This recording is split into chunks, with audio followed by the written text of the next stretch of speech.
It's a lovely habit that we have here in Australia, that we begin our public gatherings by being mindful of the long history of mutuality and stewardship that the Indigenous people have had with this land that we are on.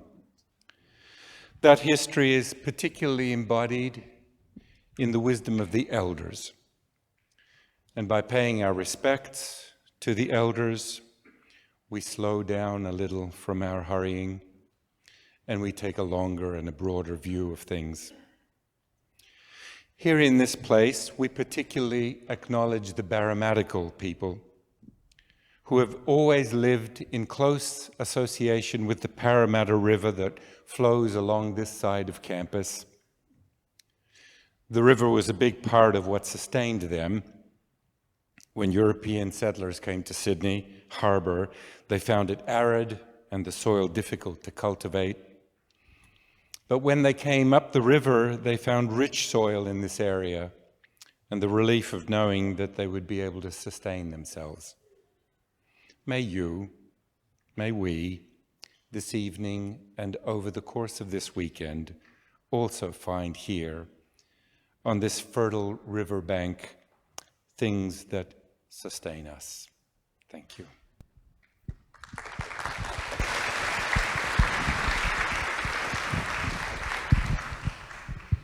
Thank you, Daniel, and thank you for all the work that you do to unite the community. What a blessing it is to have you here. Now, before we start, just some housekeeping. So the toilets are at the foyer, both at the left and right-hand side. And the exits, so in case of any emergency, just follow the green signs at the door or just find any door. We invite you to check out the stores outside. There are some cool, awesome stuff there. And you have a gift right at your seat. So the magazines are a gift from Santi Monastery. You can also get more copies to give away at the free distribution table outside at the foyer. So we now would like to respectfully invite Aya Karunika from Santi Forest Monastery for her welcome speech. Please join me in inviting her and welcoming her on stage.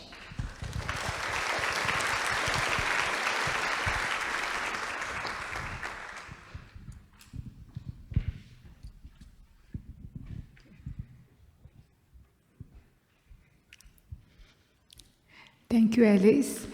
And on behalf of Santi Forest Monastery, I would like to invite you all for this very special Dhamma talk, which is the starting of a very beautiful journey, a journey into stillness. So, and if it is a journey, and if you think about the journey in a ship, and we have an amazing captain to guide us, what better than to have Ajahn Brahm himself here with us to guide us on this beautiful journey into the stillness of the mind and stillness of the heart.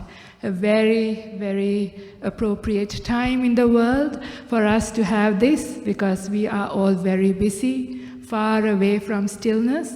So I hope you all will take this opportunity not only for the Dhamma talk today, but a whole day of practice tomorrow in this very space, and also another retreat at Santi Forest Monastery in Bandanun.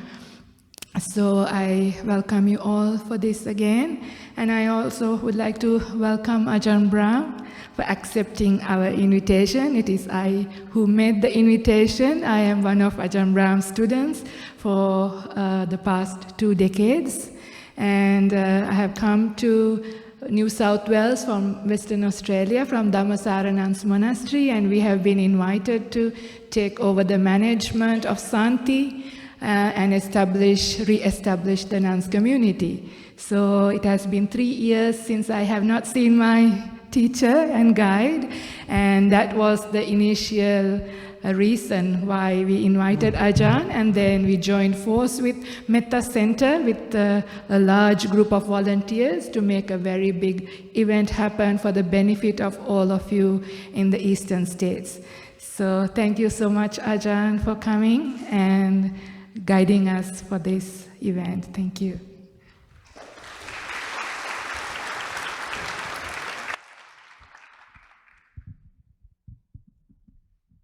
Thank you, Aya.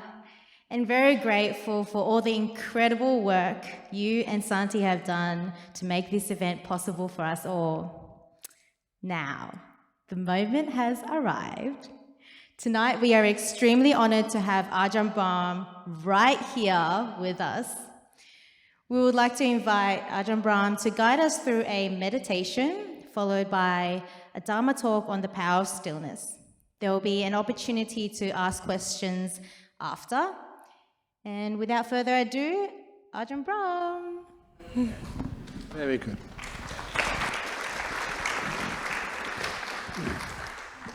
So what I intend to do is to do a guided meditation for about 20-25 minutes. Is that okay with you all? Whether it's okay or not okay, I'm going to do it anyway. But nevertheless, I will do most of the guiding, and when we get towards maybe 15 or 18 minutes of the guidance, that's when I usually be quiet, to let you continue the meditation by yourself, because I want to allow you to experience the stillness, the peace, and just how easy it is when you stop interfering with things. You just let it be. It's not that hard. And that when you can experience some of that stillness and peace, it gets you kind of addicted in a very good way, in a peaceful way. There's something which is so noble and beautiful. And once you do get kind of into the path of meditation, it has enormous benefits, and I'll be talking about those benefits in the talk part of this evening. But first of all, let's get ourselves comfortable to be able to do maybe about 25 minutes of meditation. Okay, I know that those little seats aren't the most comfortable, but it's not that long.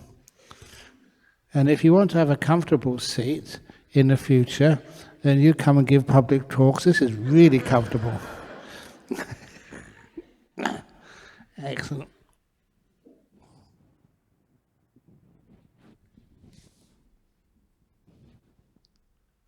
Okay.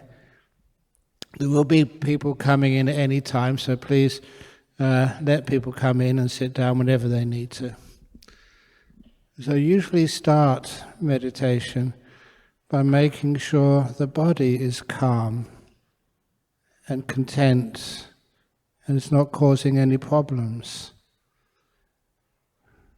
So with your eyes closed, how do you feel?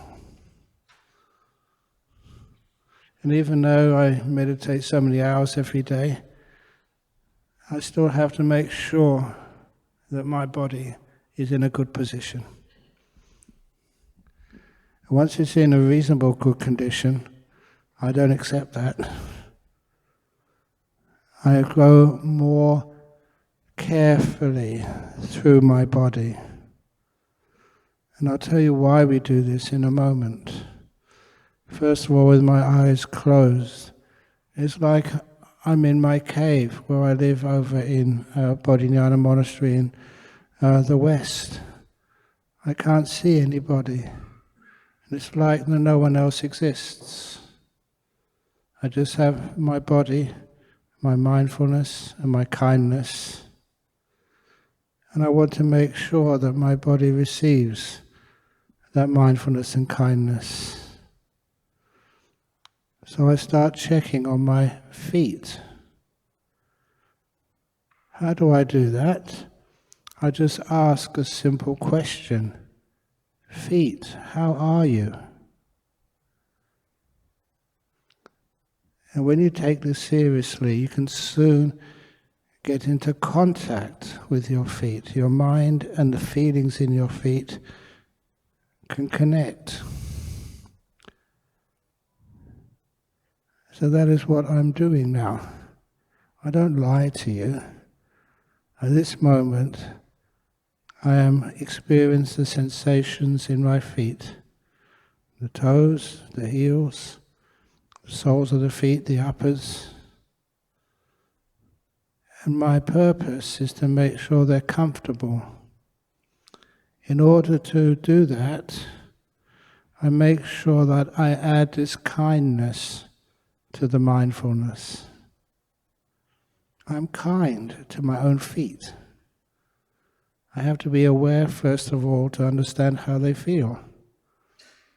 And then the awareness gives me feedback. If I change something, adjust my feet, I can soon discover whether they are really comfortable or not. And I am always willing to make slight adjustments so my feet do feel comfortable. It is a process which is important in all meditation called kindfulness. It allows you to get to know the feelings in your body and get to use that understanding to create some comfort, calm, even health in your own body. So now I'm feeling the sensations in my feet settle down, become at ease. And then I move my attention to the lower legs, including the ankles. How are you feeling right now?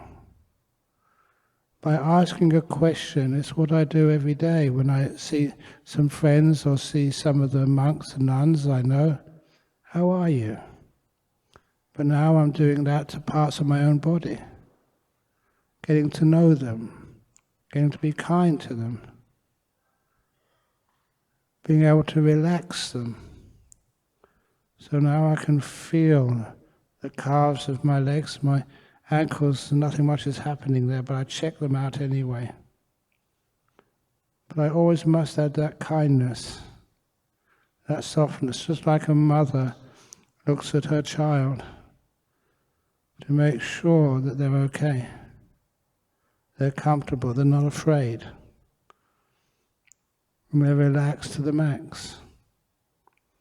Sometimes if I ever pick up an ache or a pain or a bruise or a twinge, I stay there and give this beautiful sense of relaxation and peace until that feeling disappears. I move up to the knees.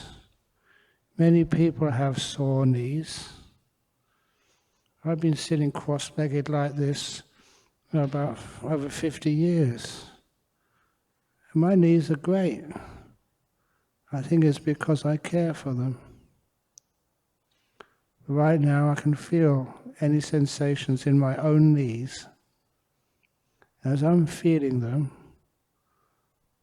I learn how to relax them. The mindfulness and the kindness. It's like one of the things which I do. I imagine those knees expanding, getting bigger. It's only imagination, but that allows any tightness and tensions to be relieved, any inflammation to be loosened. Or imagine like the body's energies. In Indian medical ideas, it's like winds going through the body. In Chinese, qi. The same thing, but just flows of energy through parts of your body. And I want to make sure that those flow freely with no blockages. I can feel my knees relaxing. It's hard for me to say this, but my left knee felt very tense when I started. Now it's loose and easy. It's going to be comfortable, I know, for the rest of the meditation, but also I've learning and practicing this skill of awareness, kindness, and the consequent peace which it gives to parts of my body. But then I sweep my attention up my thighs and the skin and the bones in my upper legs, just making sure that they also receive my care. They're not ignored And I'm caring for my own body. And I learn how to relax it. Relax it so much. And now my whole lower legs feel like they've been soaking in a bath. And I go to my buttocks. They're feeling the pressure of a body against the cushions of this sofa. For you, it is a little chair. Can you feel that? See if you could make that feeling even on both sides of your buttocks. Because when it's even, there's not one part which is more strong than the other part. You will find that the feeling, once it evens out, starts to disappear. And then I go to my back. First of all, the waist. Often when I sit meditation, I straighten up my back, but I know that's not really possible on the softness and the makeup of this sofa I'm sitting on. If you're in a chair, you may try just moving your back away from the backrest. But if you prefer leaning back, fine. But I'm now just moving my back slightly, this way and that way, to find the optimum position. I'm using mindfulness, kindness, feedback from the mindfulness. If I find something which is wrong, which can be improved, I do something. But sometimes all I really need to do is just to observe and be kind. And the problem solves itself. Then I go to the bottom of my torso again. How does it feel in the bottom of my digestive tract? Because I'm a monk, nuns are the same, that we do have sometimes some digestive problems. And I want to heal those by just learning how to relax my own colon, my own intestines. I sweep upwards with my attention, always with kindness. Dear digestive tract, may you be peaceful, happy, at ease. It actually works. My mindfulness tells me it's working. My whole digestive tract starts to feel so comfortable. Moving up to my stomach, which is pretty empty now because we only eat in the morning. Moving up to my lungs. With so much respiratory diseases these days, I like to be kind to my lungs. Make sure they're cared for so they can heal themselves if there's any infection anywhere. They can feel good, cared for, looked after. And I move from my lungs up to my heart region. One of the things which I've been teaching a lot, and when I go back to Western Australia on Tuesday, giving my annual speech at Solaris Cancer Care. Been going there for over 30 years, teaching. And I ask people when I'm there, when they sweep to their chest, how does your chest feel? Too many people, women especially, suffer from breast cancer. Sometimes you can feel it before the doctor sees it. When you're sweeping your attention to that part of your body, how does it feel? This is your body, you should know it really well. If there's some tightness, slight ache, something out of the ordinary, don't worry about it. Just put your attention on it and care for it. The mindfulness and the kindness can release any tension, any tightness. And when that is released, when it's relaxed in that area, then healing happens. I go up to my shoulders. I don't know why, but if I don't do this, my shoulders get very tense. I don't know about yours. So one trick to relax my own shoulders is actually to scrunch them up, to go the opposite direction at first. And I scrunch up my shoulders as much as I possibly can, and then I let go. And they become more relaxed than when I started.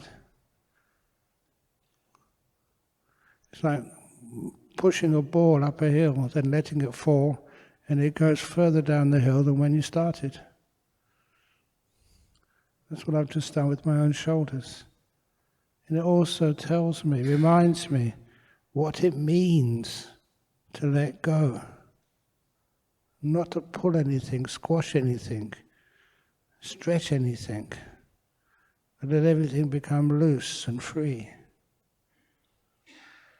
And then I go down my arms, making sure they're all comfortable. Till I get to my hands. Because I'm holding a microphone, I'm used to this now, so I just check the fingers and the hand, make sure they're as comfortable as can be expected. Just even being concerned about my own fingers and their position. Are they comfortable? If you want to move, please move. It shows you really do care about something like comfort. And then I go to back to my shoulders again, and my neck.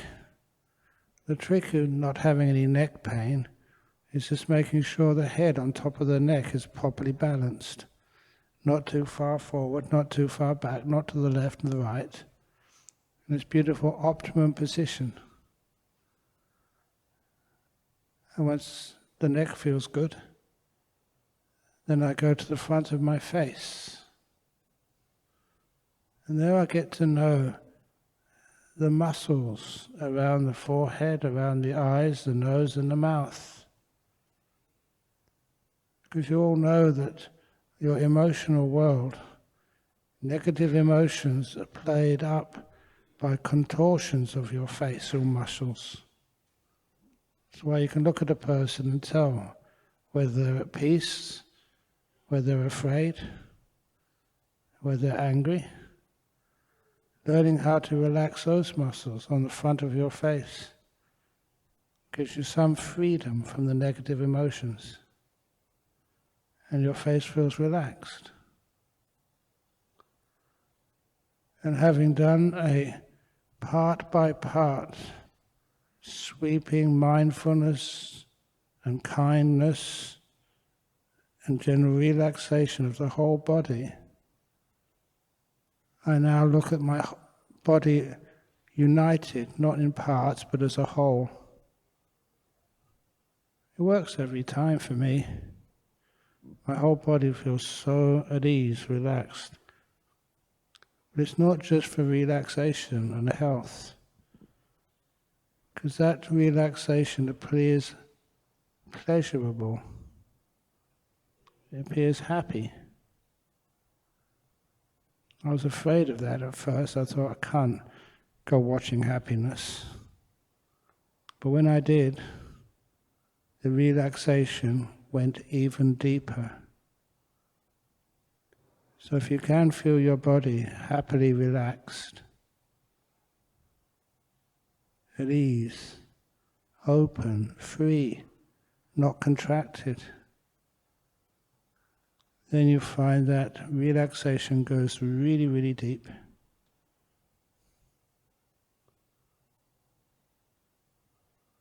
Your body feels good.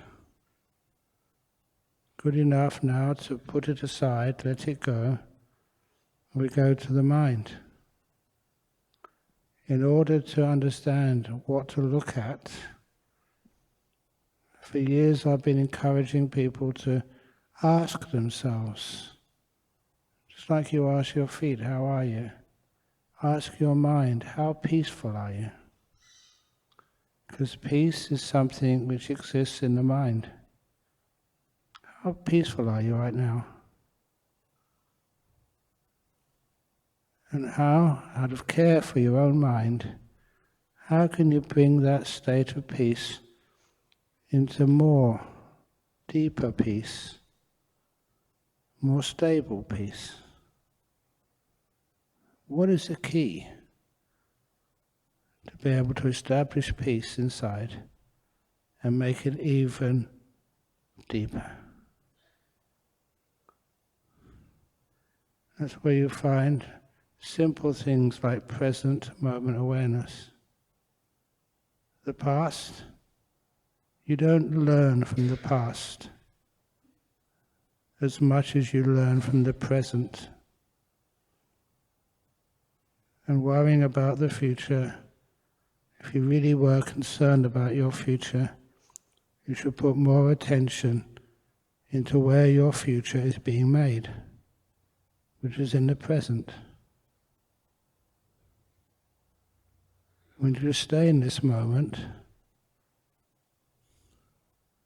you find the peace gets stronger and stronger. And the last thing in this short meditation, see if you can be silent inside.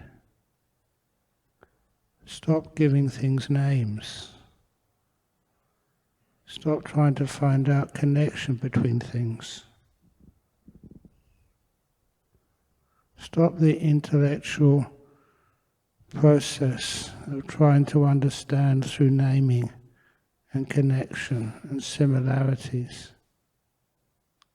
Learn to be silent, to know without giving anything a name.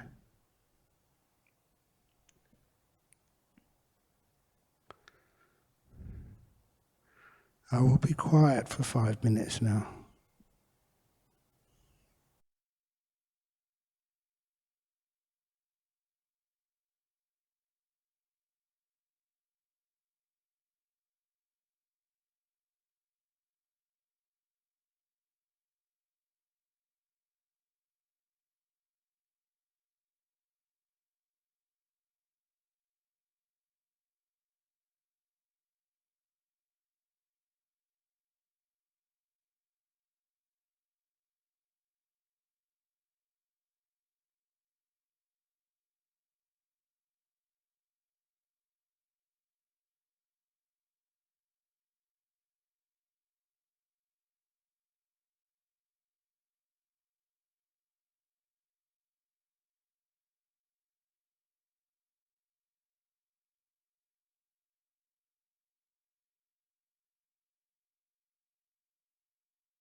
Getting close to the end of the meditation now.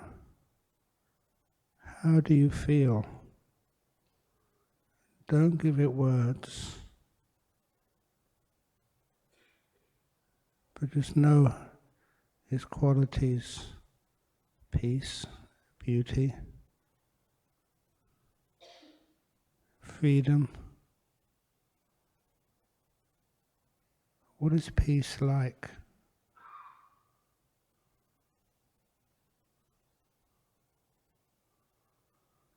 And as you start to come out from the meditation, how is your body right now? How relaxed and at ease is it? This is where we get very clear mindfulness of a body and mind which is starting to relax quite deeply. It feels great. So I'm now going to ring the gong 3 times. When the gong finishes sounding for the 3rd time, please come out of the meditation.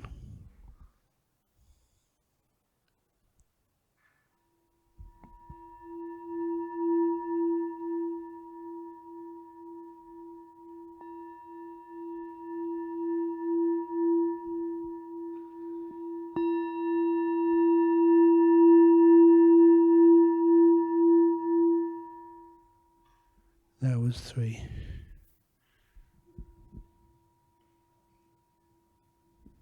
Okay.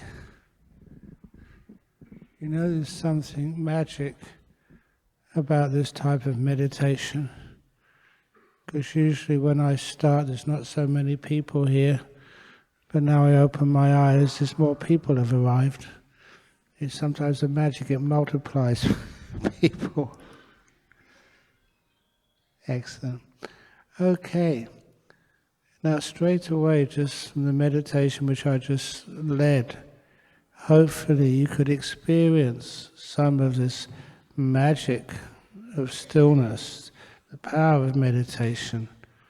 One of the first things I wanted to say, because this university made this hall available for us, is one of the first times I noticed, just the worldly results of meditation was when I was doing my final examinations in theoretical physics at Cambridge University in 1972. In those days, everything in this British system depended upon these series of exams called finals. Everything else didn't count at all. These series of exams were over 6 days. Monday, Tuesday, Wednesday, Thursday, Friday, and Saturday as well. A 3-hour paper in the morning, 3-hour paper in the afternoon, one day after another. That was high tension. There's ordinary subjects like astrophysics of the galaxy and quantum mechanics and stuff like that.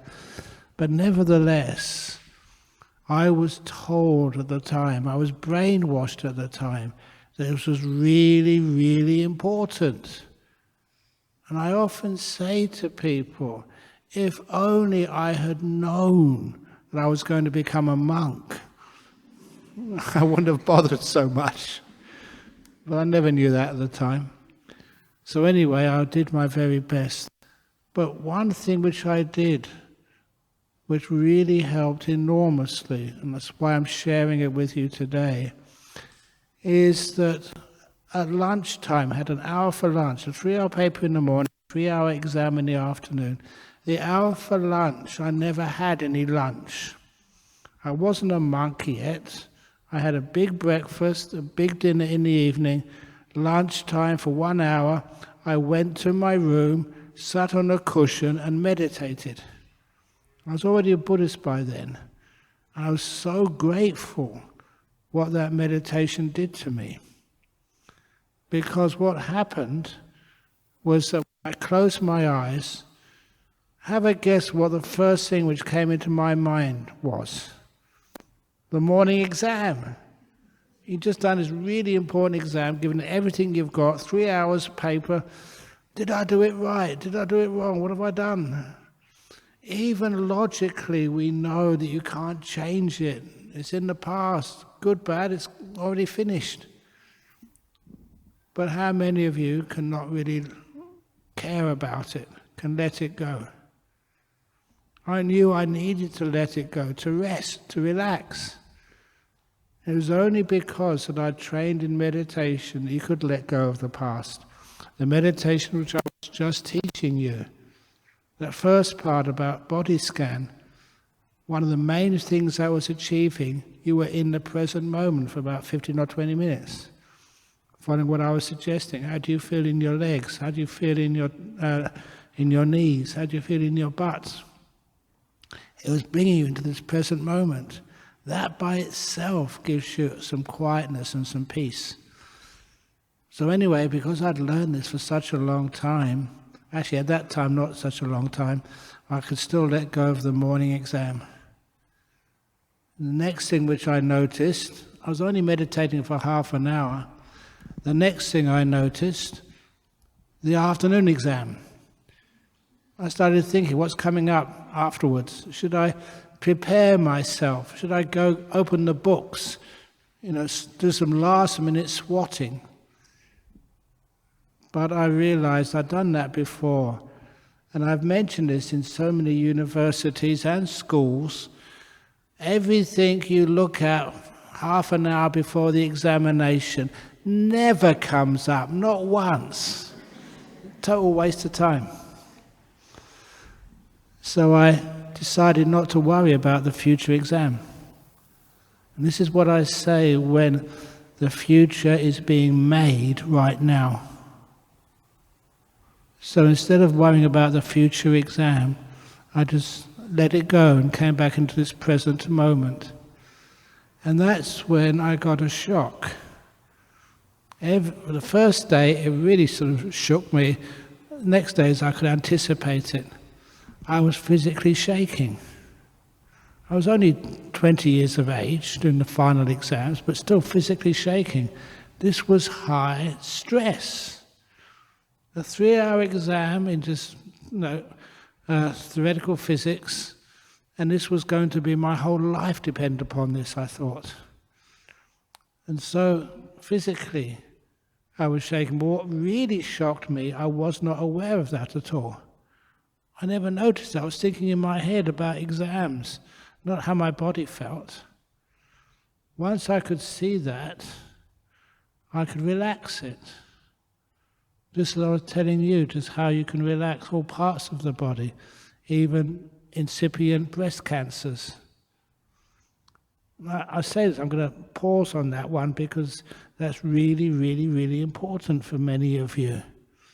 I saw this experiment. One of the other things I did at Cambridge was psychic research. Every year we got this hypnotist to come up and show some of the stuff which hypnotism can perform. And one of the things which he did once, I was there for 3 years, went every year to this demonstration, had a piece of wood, 4-inch nail on the end. And he hypnotized one of his students, and he made the student believe that this nail on the end of the piece of wood was red hot. And he touched the student on the arm with this nail. This student cried out in pain. It was only at room temperature. You could have touched everybody in here. No one would have felt a thing. It was just ordinary.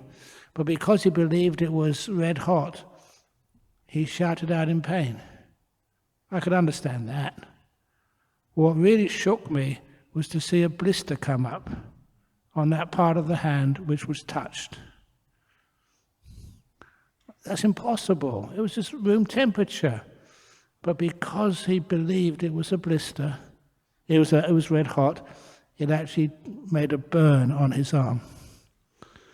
And that's why sometimes I say with even these incipient breast cancers, if you can actually make a blister, just through the mind, through thought.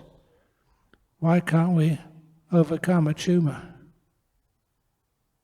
Same process, but one is beneficial. So anyway, that's what for me, it was just shaking. And I never noticed that before.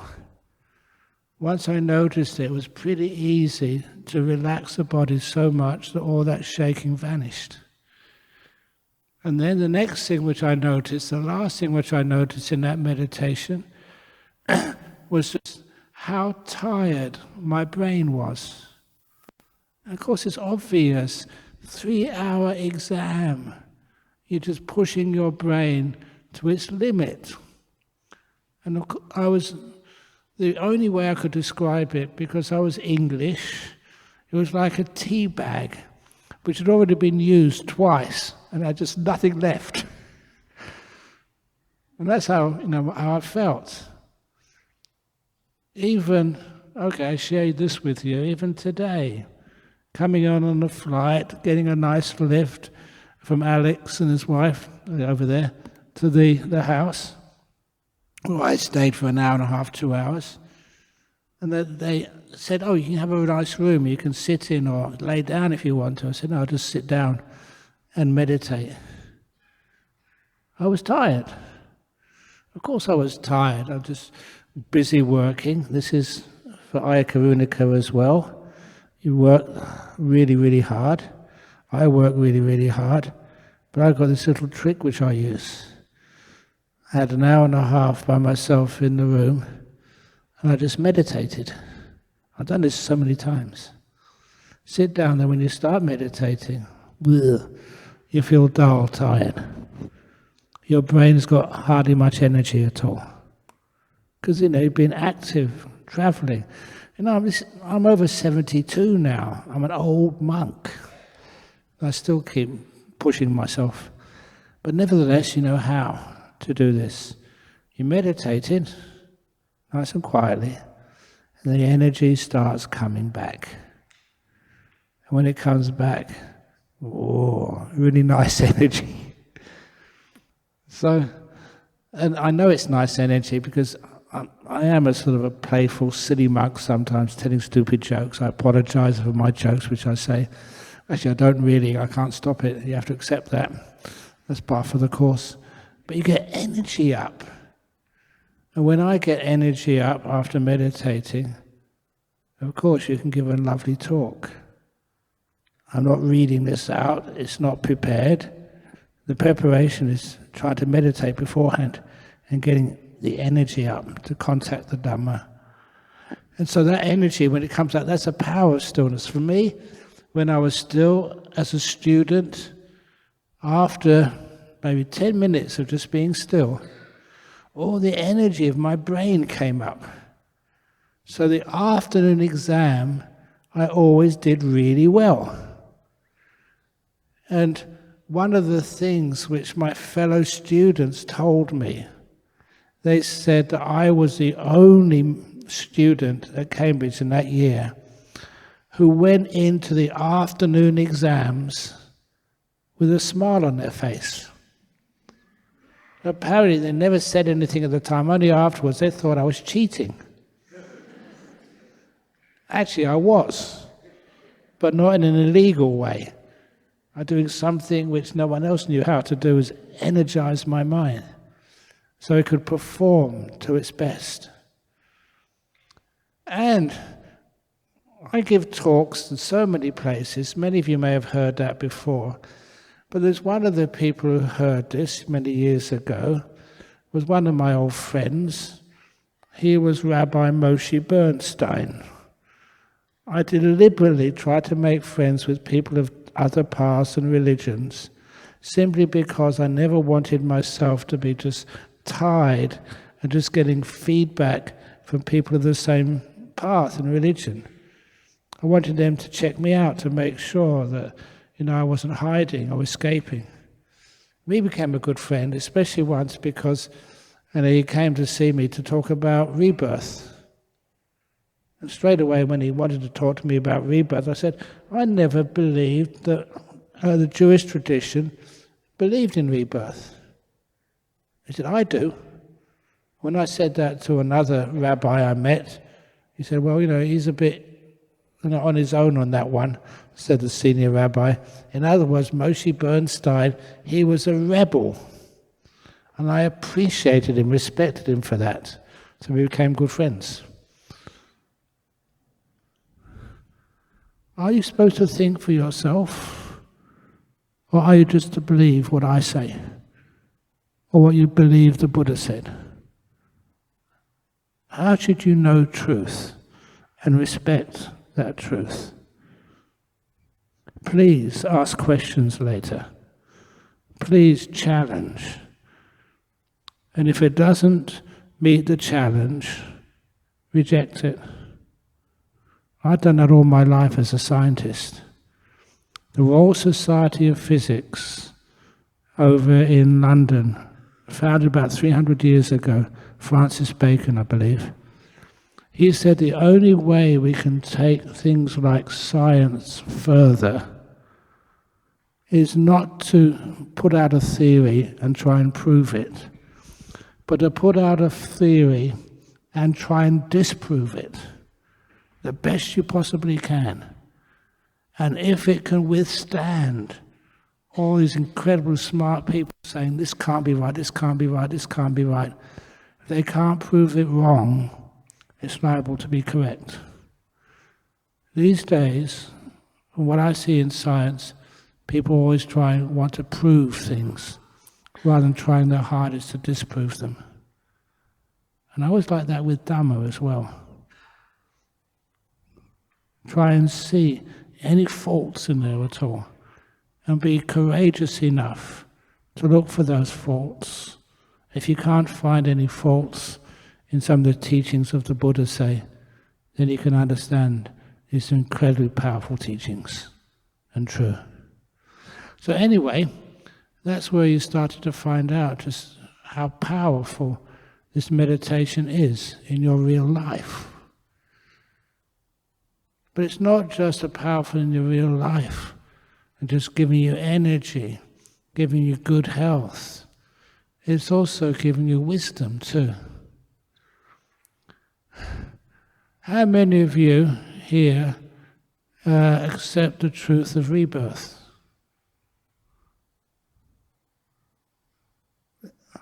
It's not even half. Don't worry. If you don't believe in rebirth in this life, you will in your next.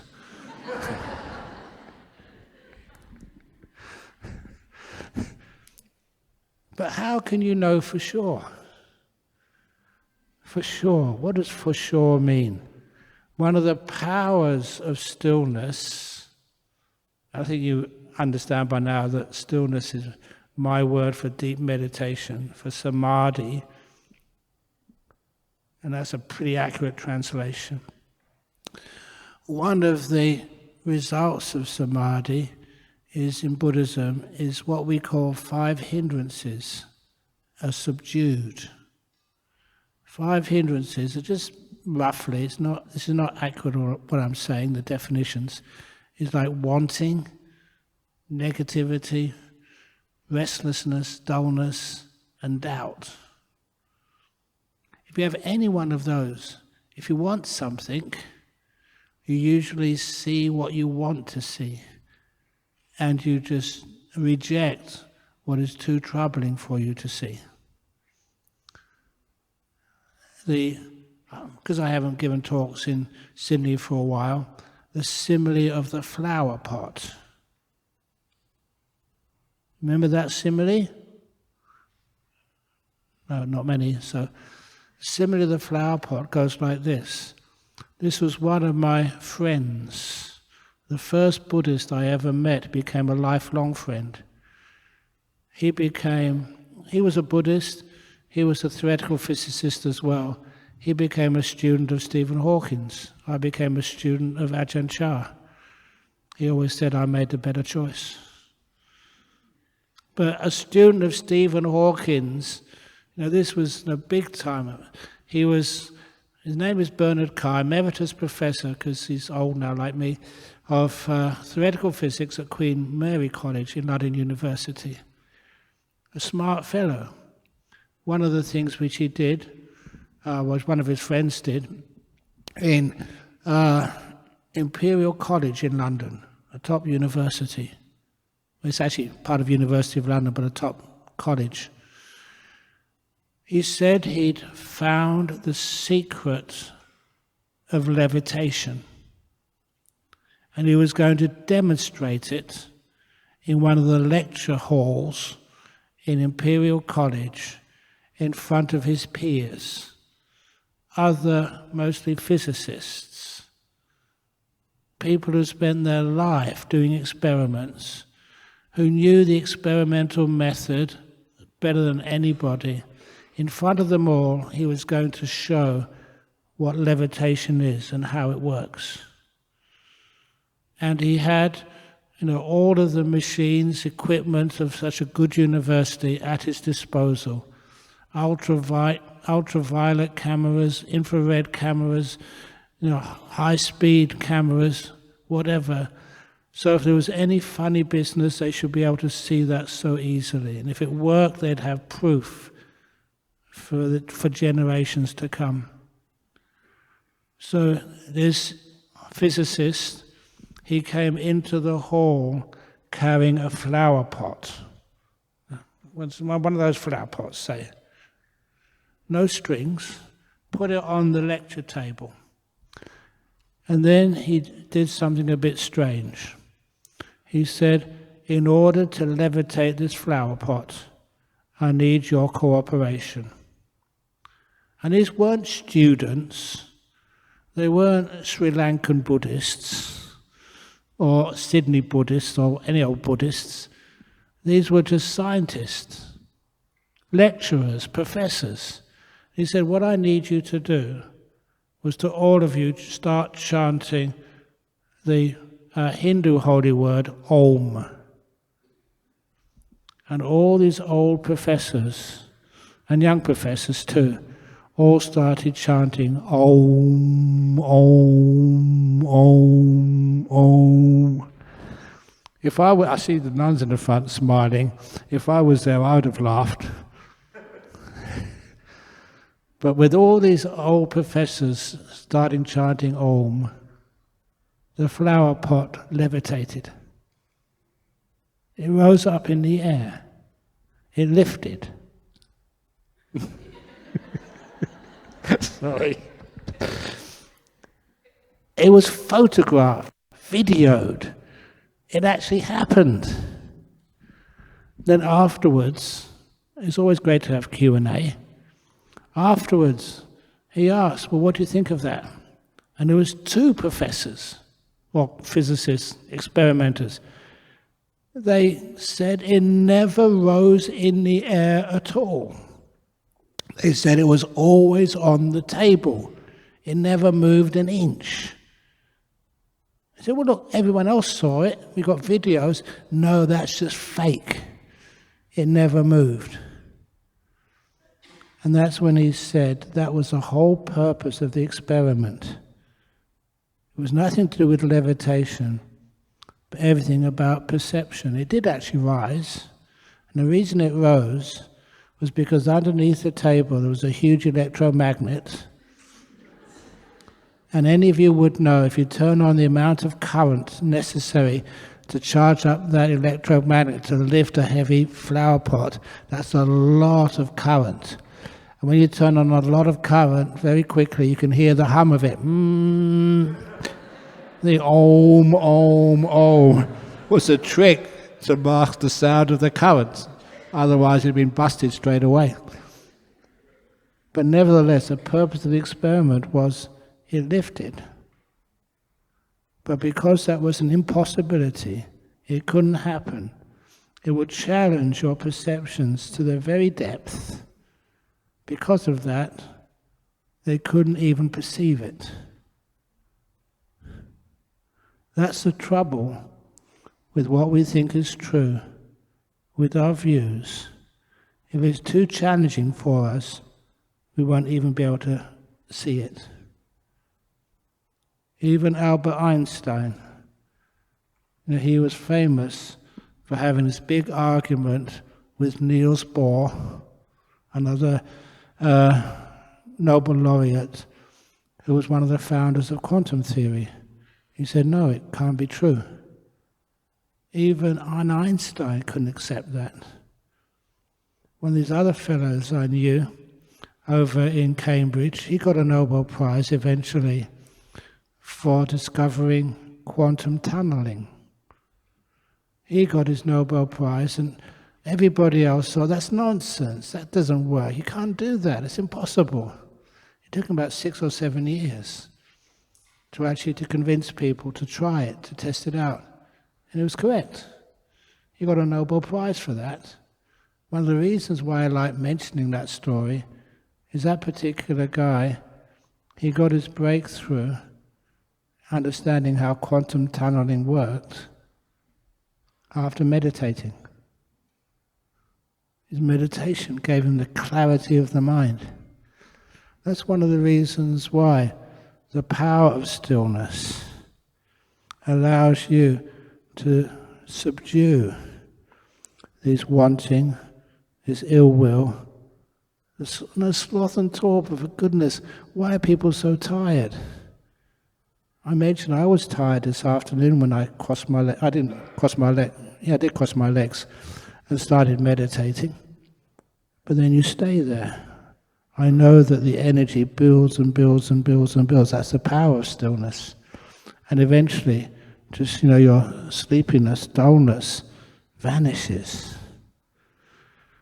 And you get empowered, but not empowered with like the restlessness.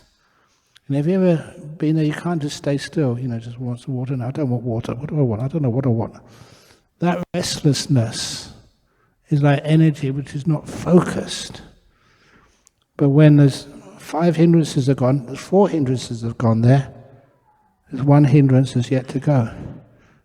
The doubt. And honestly, that took me years to understand what doubt was. How do you understand that what you are experiencing is actually true? The power of stillness to actually overcome the doubt.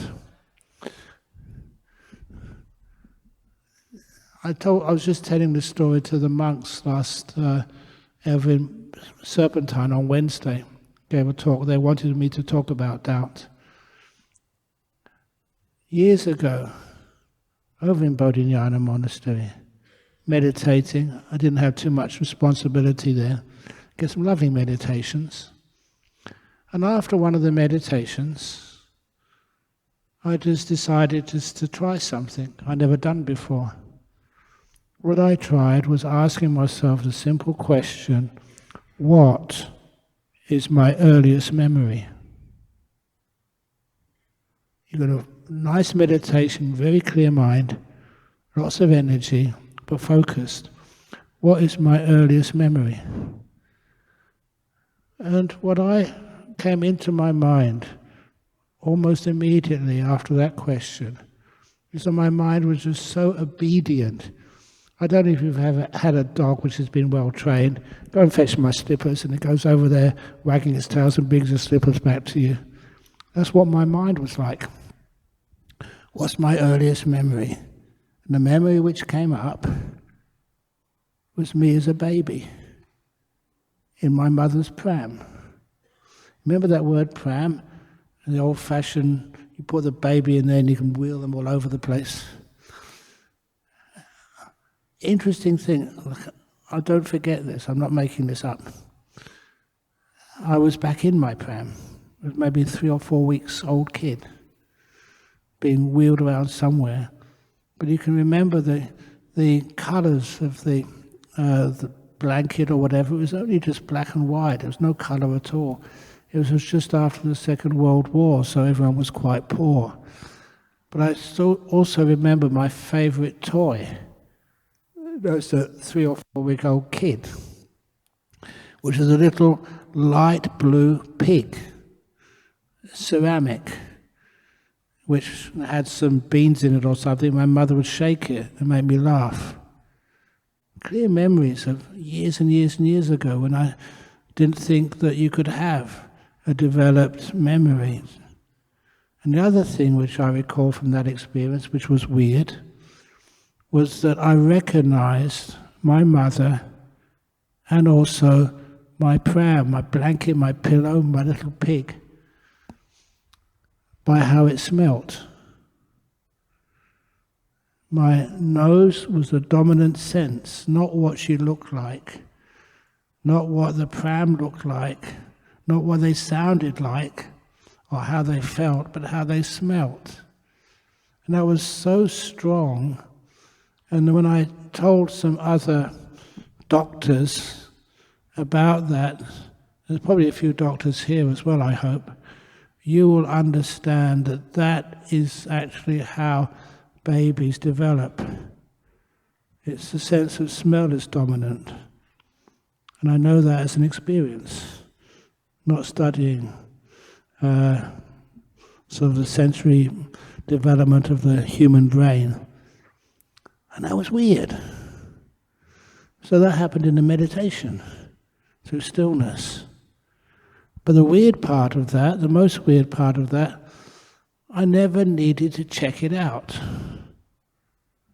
Because you had the feeling, the knowledge, this was real. Basically, there was no doubt at all.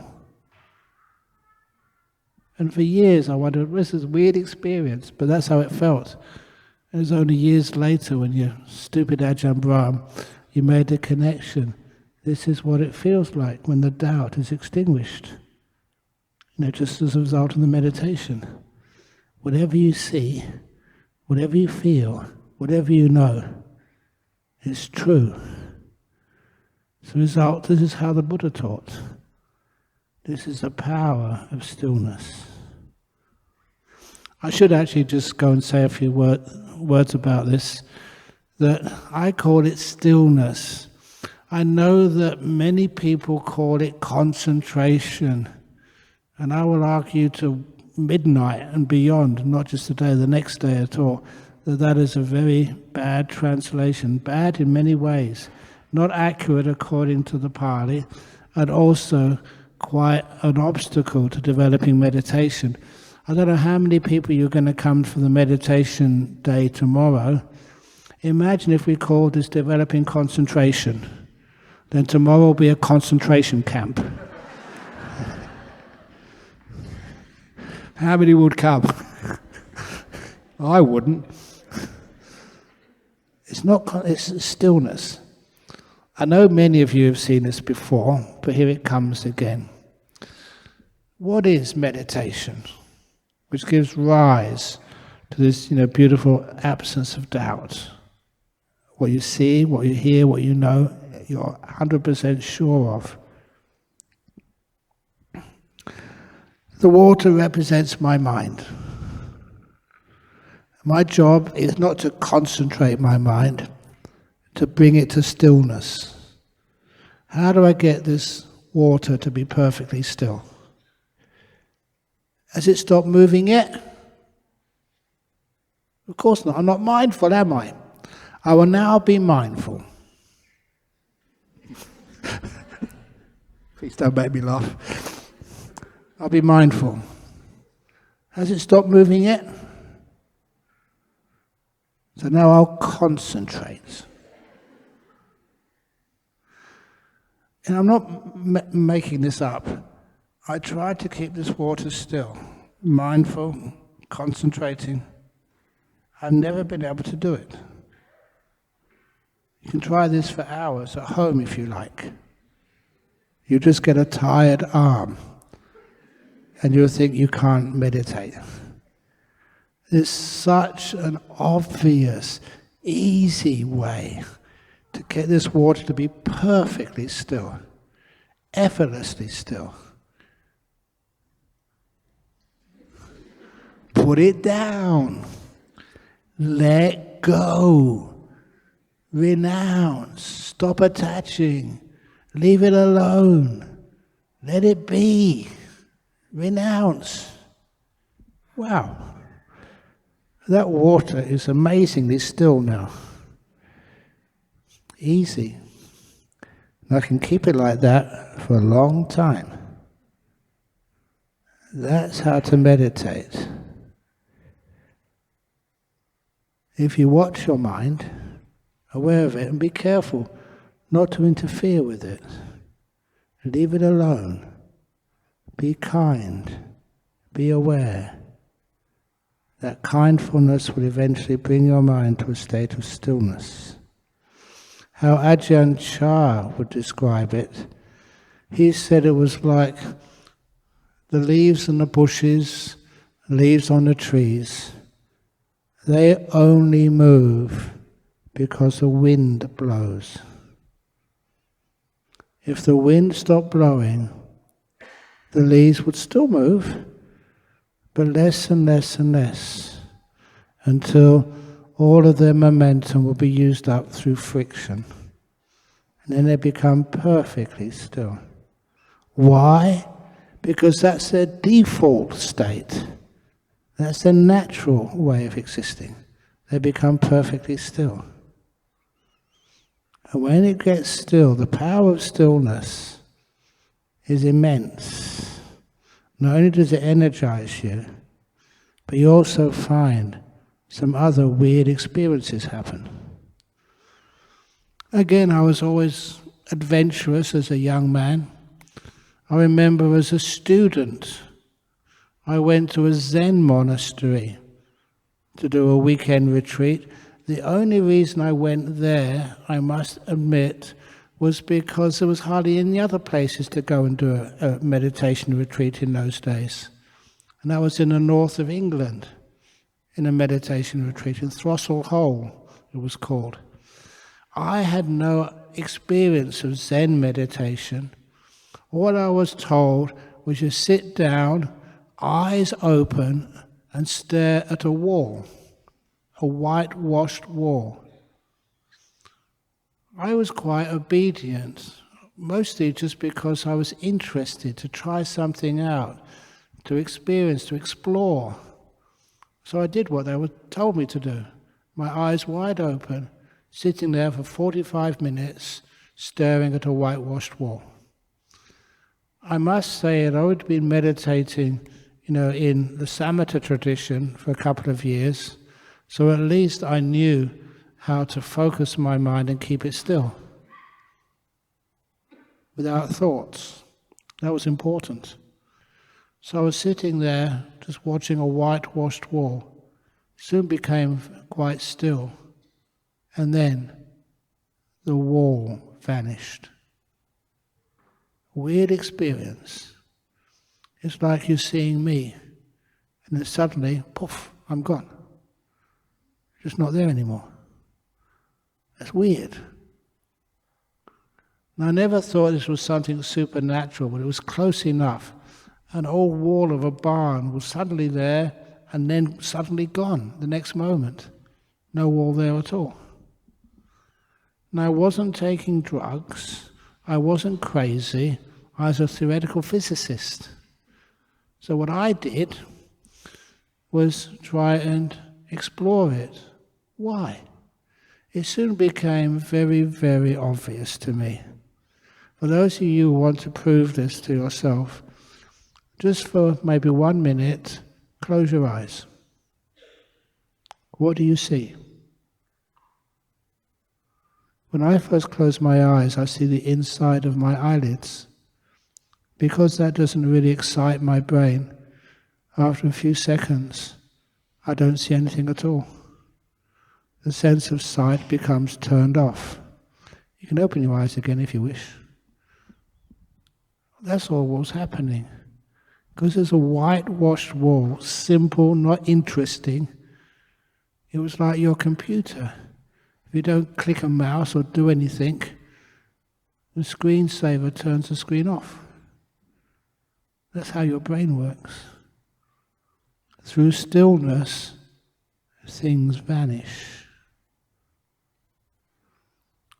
When I started explaining this, when I was teaching in Singapore a few years ago, I had enough of a reputation. We did a half an hour at lunchtime for executives. And I told them to sit down, a few instructions, but enough. Close your eyes Start being still, mindfulness and kindness, and after a while, parts of their body started to vanish. Because these were executives, they were mindful, they had energy, and they had enough confidence to follow what I was saying. And they started complaining afterwards, Ajahn Brahm, I was sitting down there, my hands vanished. They couldn't feel them. Wonderful, what's wrong with that? But it scared them. But they never experienced that before. Through stillness, parts of your body vanish. What a beautiful thing that is. Okay, now another really nice deep story. I'm usually, actually not usually, but basically all the time, exceptionally healthy. I don't know why, but honestly, when you see someone like an Ajahn Brahmali, ask him, Ajahn Brahm, how's his health? Other people get sick. I tend not to. I never had COVID. I haven't had anything for years. The last time I went to a hospital, to get a checkup was 32 years ago. I won't say how I remember that, but nevertheless, I'm pretty healthy. How come? The first year as a monk, I did get sick. I didn't know what it was. A lot of the monks in this monastery in the northeast of Thailand were getting a similar sickness. The local doctors thought it was typhoid. It was actually scrub typhus. Similar symptoms, so very heavy fever, but it was the scrub typhus was caused by these little mites in the forest floor. The difficulty was the locals in that area had grown a natural immunity to that disease over many generations. And when the Westerners came in, we got it pretty quickly. By meditating on the floor, sometimes sleeping out in the forest. So when I got scrub typhus, very heavy fevers, put into the hospital in Ubon Ratchathani Hospital.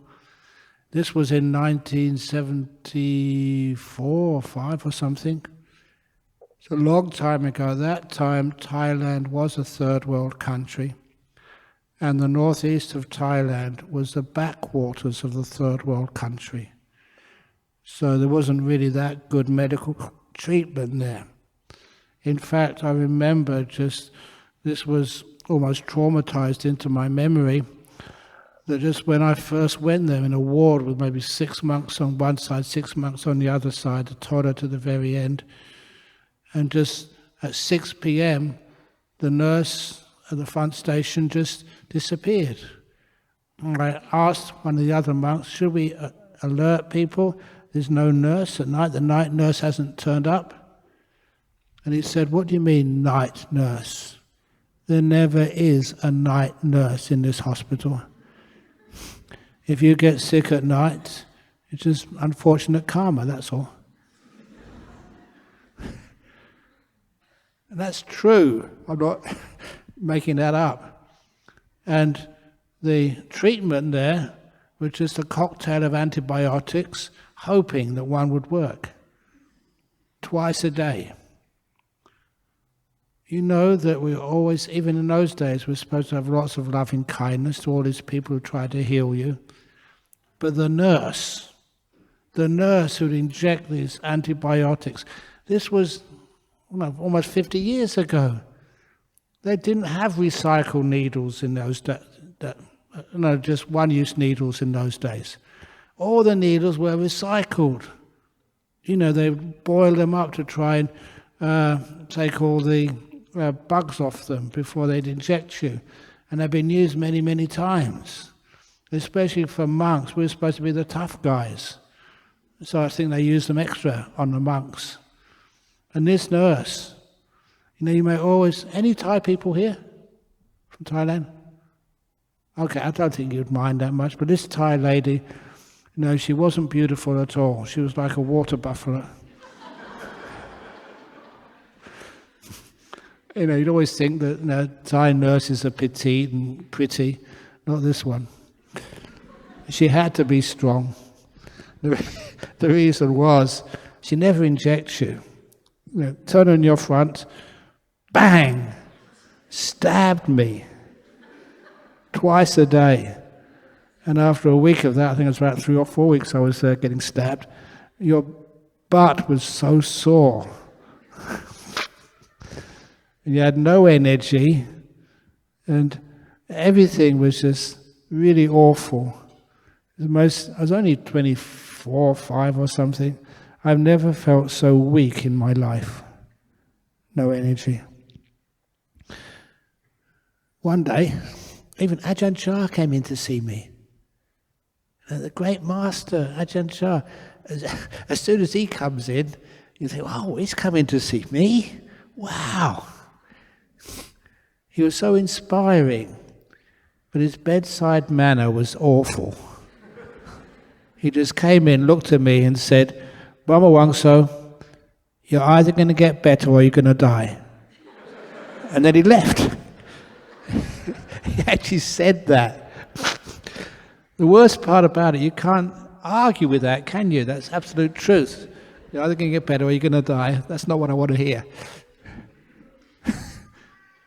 But nevertheless, after that, sometimes I've found in my life that sometimes when your back is against the wall, there's nothing you can do, you can't stand it any longer.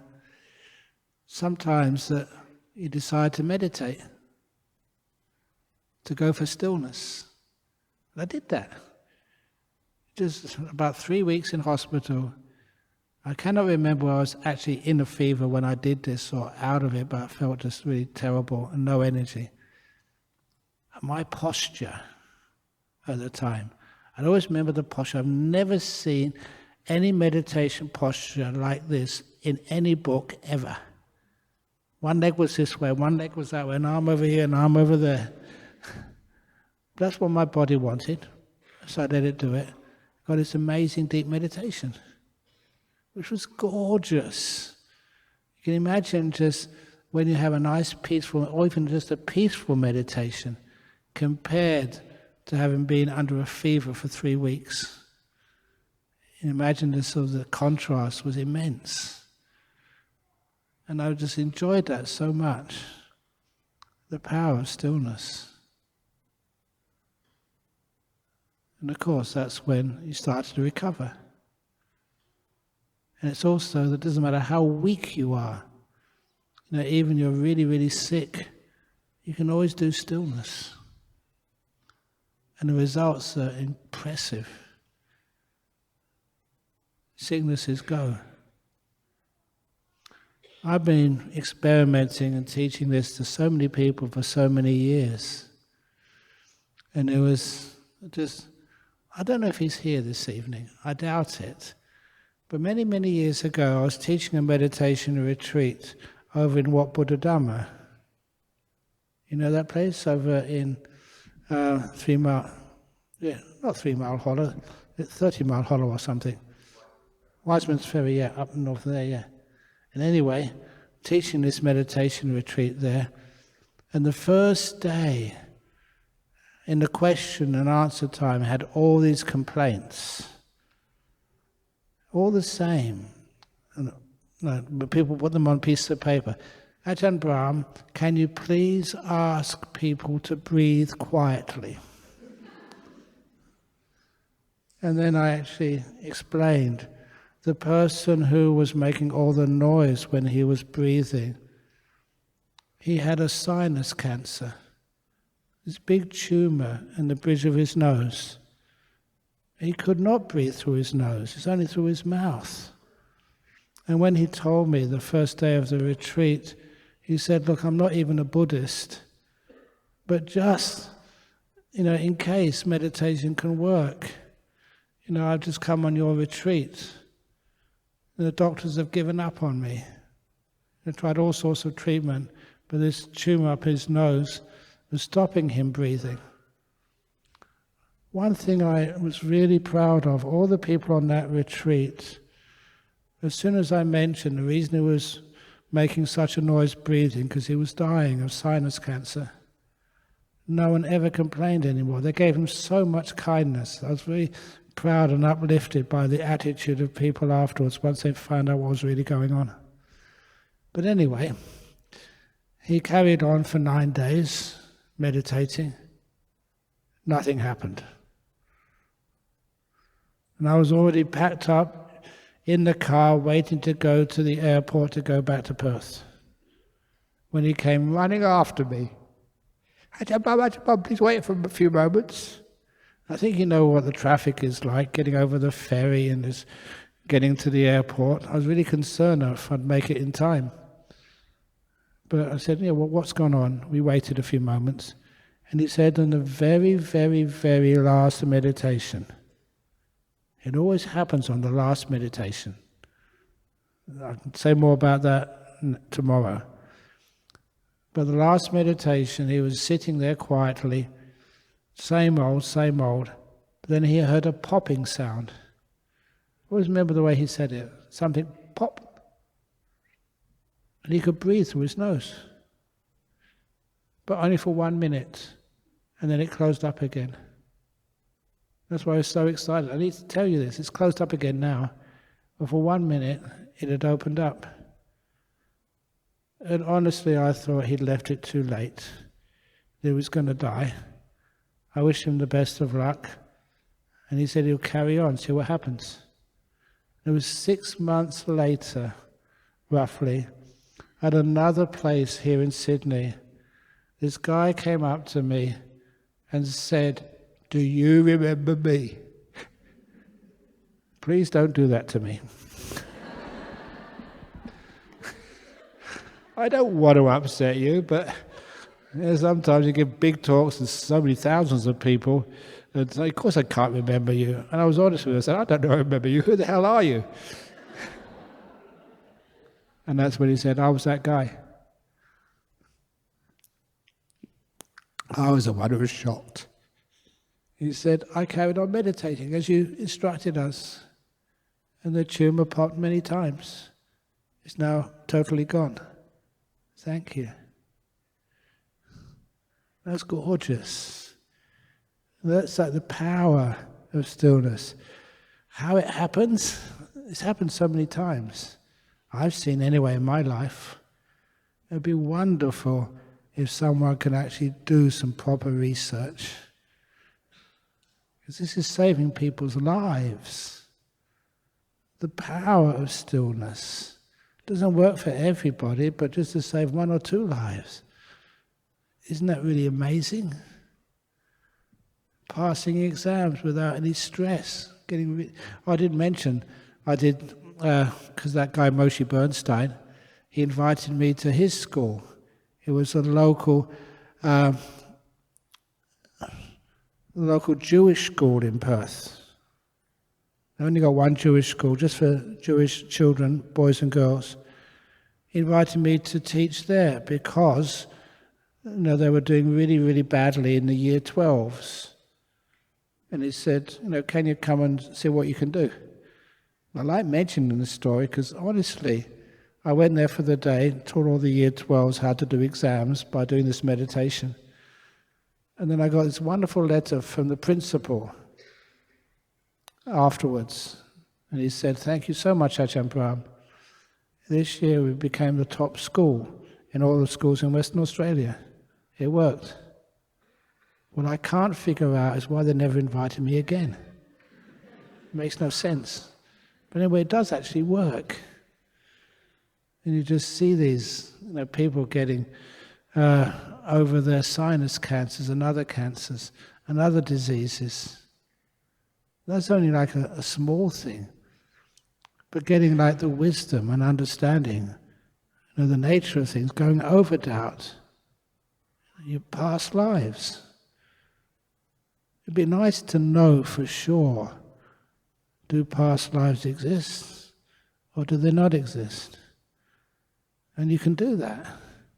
You don't have to do it intellectually or just believe because you have confidence and faith, in Ajahn Brahm or one of the great nuns sitting in front of me. You can see that for yourself, without doubt. Not because you're just easy to believe in stuff. This is something much, much different. That comes from the power of stillness. Has many, many different aspects to it. But I've spoken enough. Now I want to open up the opportunity for Q&A, questions and answers. So up to now, thank you all for listening. Thank you, Ajahn Brahm. Okay, well, interesting times. If anyone has any questions, please put up your hand, and we do have someone who will come over with a roaming mic if you have any questions. And for those who are online, you are welcome to put any questions that you have into the chat. Anyone who needs to go to the letting go room, you've been sitting down here so well behaved. Thank you. Okay, so we do have a question online. Okay. This is the question. How to follow the third precept of sexual misconduct? Is it only for married people can have sex? What about in or outside of a committed relationship? How does Buddhism view consensual polyamorous relationship? Do they, who are in polyamorous relationships, break the third precept? Thank you, Ajahn Brahm, for the enlightenment. You know, the third precept is a fascinating one to look into deeply. One of the reasons why is that that precept has different ways of practice in different countries. Things which are allowed to do in one country, not allowed in another. But nevertheless, what's underneath all of that? Now, how do we understand any precept? For many people in Australia, they always say, oh, 5 precepts is too much. So I tell them just to keep 2 precepts. I say this because, you know, there's many funny stories about precepts. When I was in Thailand, after being in Australia for a while, I saw many people taking the precepts, Parnati Part, whoever, how many. They usually put your hand up. That's how you're supposed to take the precepts, with your hand up. I saw one person doing this. I'd never seen that before. So I asked them, why have you got one finger down? I'm only keeping 4 precepts today. And that made me interested. I started looking. See a few people with 2. No, keep it properly. Even also, that's for Thai Buddhists, Sri Lankan Buddhists. I asked people, how many precepts are you keeping today? It was like a Wesak day. And they said, we're keeping 13 precepts today. How many of you have heard of the 13 precepts? I hadn't heard of that before, so I said, what is it? Well, we keep 8 precepts in the morning and 5 precepts in the afternoon. For those of you who don't know, the most important of the 8th precept is not eating anything in the afternoon. So you just keep that 8 precepts in the morning time. You're not losing out at all. Sounds crazy. But no, to make it clearer, I ask people, just keep 2 precepts. Not doing anything which harms another human, another being. And the second precept, don't do anything which harms yourself. And from that you can derive every precept that ever was, or will be. Don't be harmful to yourself or others. I taught that to a group of school kids who were visiting our centre in Perth about 40 years ago. And I said, these are the basic precepts. What does that actually mean? And they got all the 5 precepts within about 10 minutes. They knew how drinking alcohol would hurt their relationship and hurt people. They'd do stupid things and driving cars and getting into trouble. They knew about if you have more than one person in a sensual relationship, how that caused so much confusion to them. They knew just how things like lying, when their friends lied to them, that just was devastating to these little kids, maybe 11 years of age. All those precepts became so obvious to them. Why don't you start with 2? Polyamorous relationship. Does that really work? I don't know. For me, anyway, as a student, having one girlfriend was all I could afford. Honest. Even that was a bit much. Thank you, Ajahn. We've got a lot of questions online, but I want to give those who are here in person an opportunity. I think I saw one go up quick over there. Yeah. You've only got one First come, microphone. first serve. There's a few also in the audience. We'll come to you shortly. Yeah. Crikey, you can get very fit. Hi Ajahn Brahm, thank you for the talk. I really loved your book, Coronavirus. Oh yeah. That's meant a lot to me. I've been reading that. And I particularly love the one about, the first chapter in it about the temple burning down and your way to let go. Yes. I'm wondering about, I struggle with like extreme emotions, and I'm wondering like how to sit with those emotions, because I try and kind of meditate on them, and I have a problem with eating a lot of sugary foods, which then doesn't help, and that kind of is my way of coping with strong, I mean even positive emotions really. I just don't know how, and I find it hard to kind of meditate and sit on this really strong, any kind of emotion. Good. So, please, first of all, know the emotions, first of all. Understand them, learn them. I know this is a sort of book which maybe you think a monk shouldn't read, but it's a Chinese art of war. Know your enemy, know yourself. 1,000 battles fought, 1,000 battles won. But that they know, what are these emotions? So to do that, you have to be with them for a while and get to understand them. Otherwise, they're enemies which you don't know. And of course, you will always lose. Of that, please make a separation between the positive emotions and the negative ones. Positive emotions.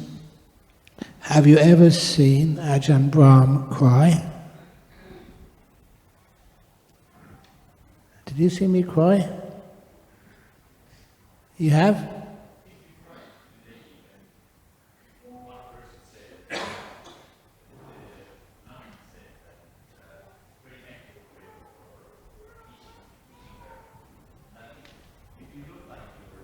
Oh, okay, yeah. No. There are 2 places in this world which I always cry. And one of those is the Vulture's Peak up in India. I think when I wrote it, I think you were there with me a few times in India. Maybe if you can remember that. But when I went up to the Vulture's Peak, that was where the Buddha would meditate. And you could just go into the same cave and just sit down. You didn't have to pay anything, there was hardly anybody there. And you know, the energy, the vibes, if you like, were just so strong there. Just tears came to my eyes. And the other place where I cry, we went to, I was always wanted to see the beautiful, oh, we haven't got one here, the beautiful Dhammaloka Buddhist statue. It was found in Sanat, outside of Benares, in the old deer park. I'd seen that on photographs, and I always thought it was one of the most beautiful Buddha statues in the world. And one day I went there, and I tried to find it in the museum. And there was no sort of guidance or anything. I just turned around one corner, and there it was, at the end of the passage. It was so beautiful. It wasn't crying out of any negative emotions. It was something which the Buddha described as piti, this great sense of joy and happiness which sometimes comes up in meditation. Pure inspiration. And the next time, I took the disciples there who were following me in pilgrimage. I said, look, this is what happened to me the last time, but I'm restrained this time. So when we turned around the corner, I couldn't help myself.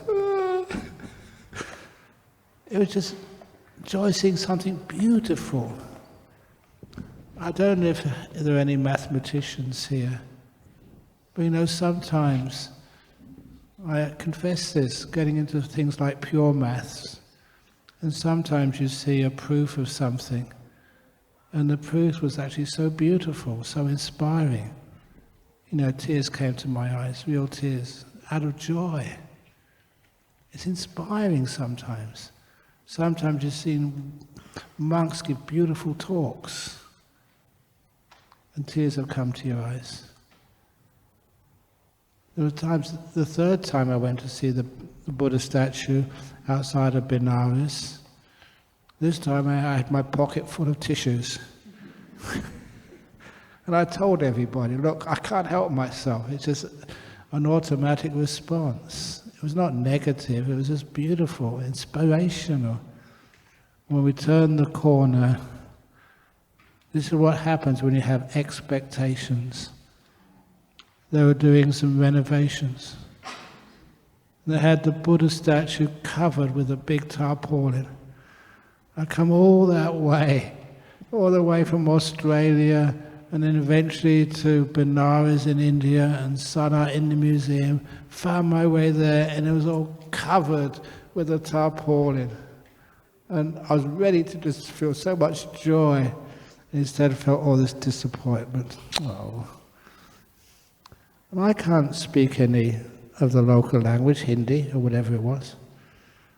But nevertheless, I looked at the workman, and without saying anything between us, he took the tarpaulin off.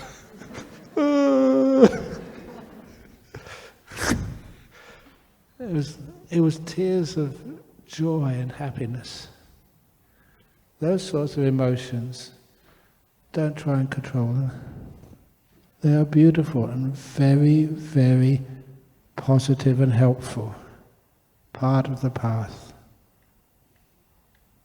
The negative emotions, see if you can understand. Don't try and get rid of them. Get to know them. Understand them. Why?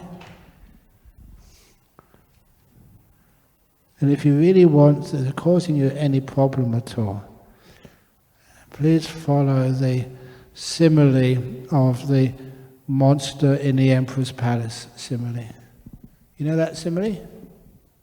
Okay, this is one of the famous ones. Based on something the Buddha said and sort of amplified. So once there was this nice young man who came to a talk in Paramatta one evening.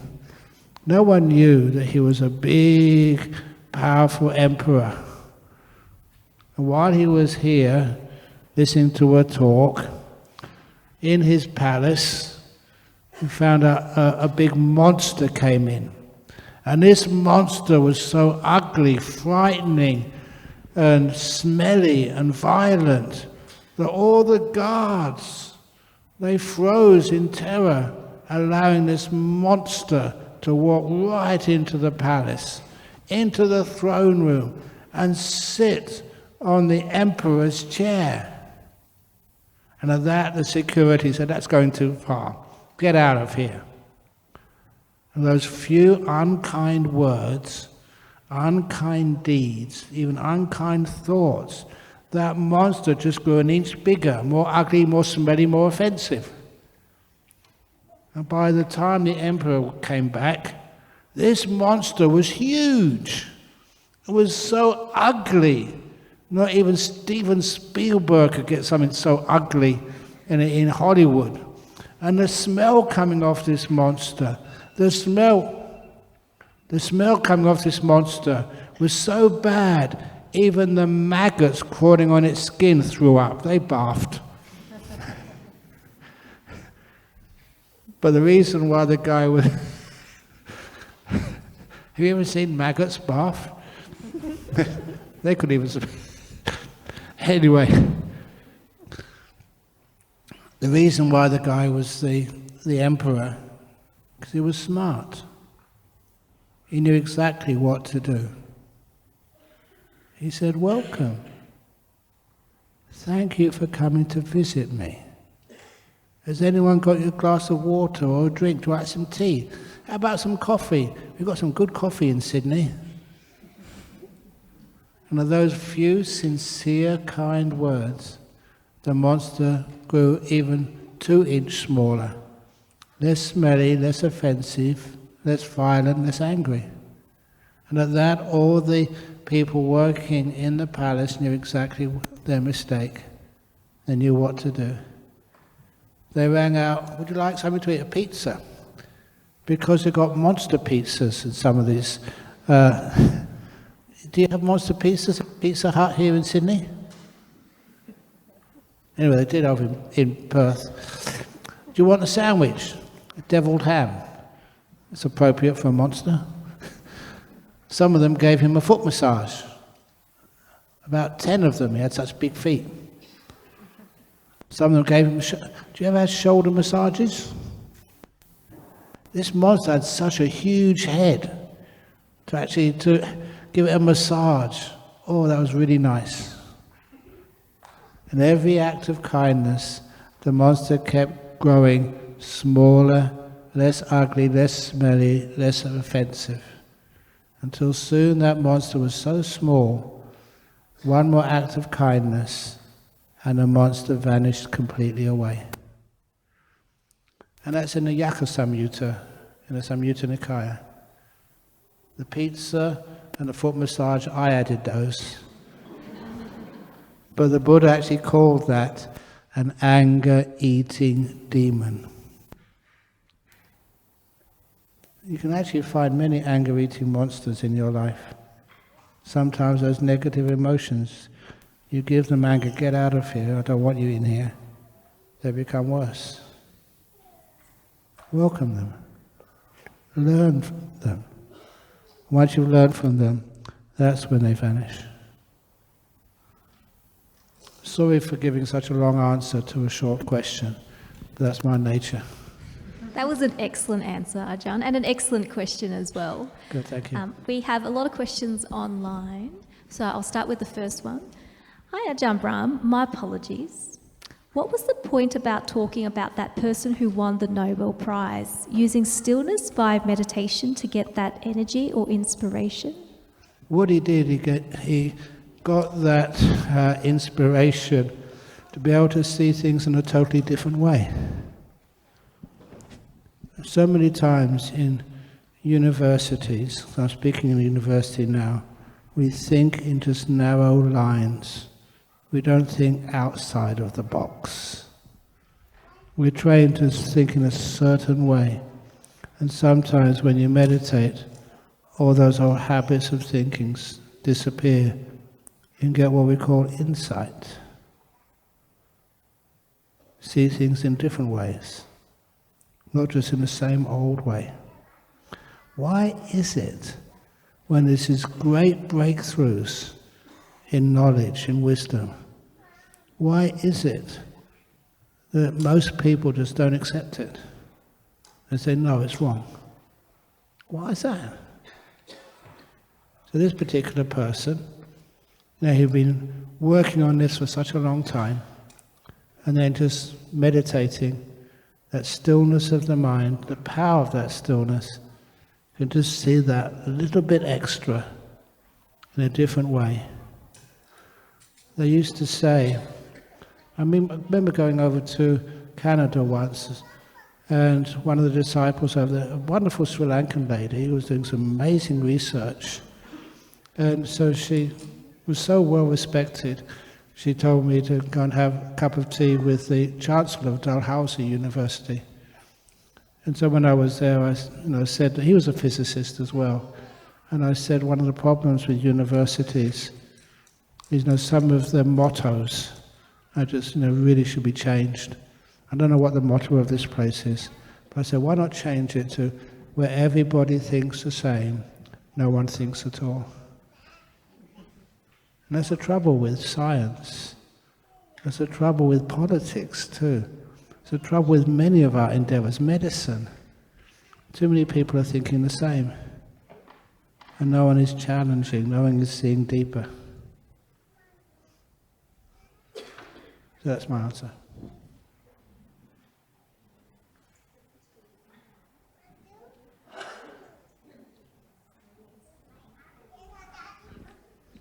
And if it's up to me, carry on. I'm energized. Wonderful. Okay. So I was just asking Ajahn if he would like to stop or if he would like to continue on. So Yeah, if anyone needs to move, go home because they thought it's going to stop at 9 o'clock, then fine. thank But you, there was a Ajahn. question over there. Yes. Okay. Take their mic because we won't be able to hear it. Thanks, Ajahn. I can't resist because we're in a university. What would you say to people that believe that the mind is the brain? Okay, Stephen Hawkins is one of those. And I mentioned the other day, because this guy Bernard, he's a good friend, and he was a close collaborator of Stephen, and he could never convince Stephen Hawkins that the mind is totally different than the brain. You do need a mind, even for quantum theory, to do anything. You do need something separate, who can observe phenomena, experience phenomena. Even in science, I know that much. The mind is totally independent. And even recently, years ago, in 1981, I remember this John Lorber, Lorber, who wrote this article about the boy with no brain. He didn't have a brain. And recently it was found out he was doing research on the shape of human skulls. And if there was any skull which was slightly malformed, slightly strange, he wanted to find out whether that had any influence on your intelligence or even your emotional intelligence. And he'd invite all these students who had a slightly malformed skull, so not brain, skull, and if they agreed, they would do a little research. One of them was a CT scan, and this one boy, he was a graduate student in mathematics. He'd always got his first degree, he was doing his second degree. He had a girlfriend, he was just, you see him, he looked an average, actually better than average kid. But when they gave him a CT scan, they found he didn't have a brain. 99% of what would be a brain was the fluid, intracranial fluid. I forget what the name is now. Only 1% cortex, which was no way in the world could that explain any higher brain function, like language. I remember just to that retreat where that guy had the sinus cancer. I was taken there by a doctor who was a Buddhist, and we discussed this on the way to the retreat. And he said he'd seen that CT scan. It was redone just to make sure that the first CT scan wasn't in error. It's real. So what happened to it? And he said it was put in a back filing cabinet, treated as an anomaly. In other words, it shouldn't happen, but it did. And only recently, about 4 years ago, some of the monks, they managed to find another person who had 90% cortex, the rest was intracranial fluid. He too should not have any higher brain functions. But he's still living a nice life.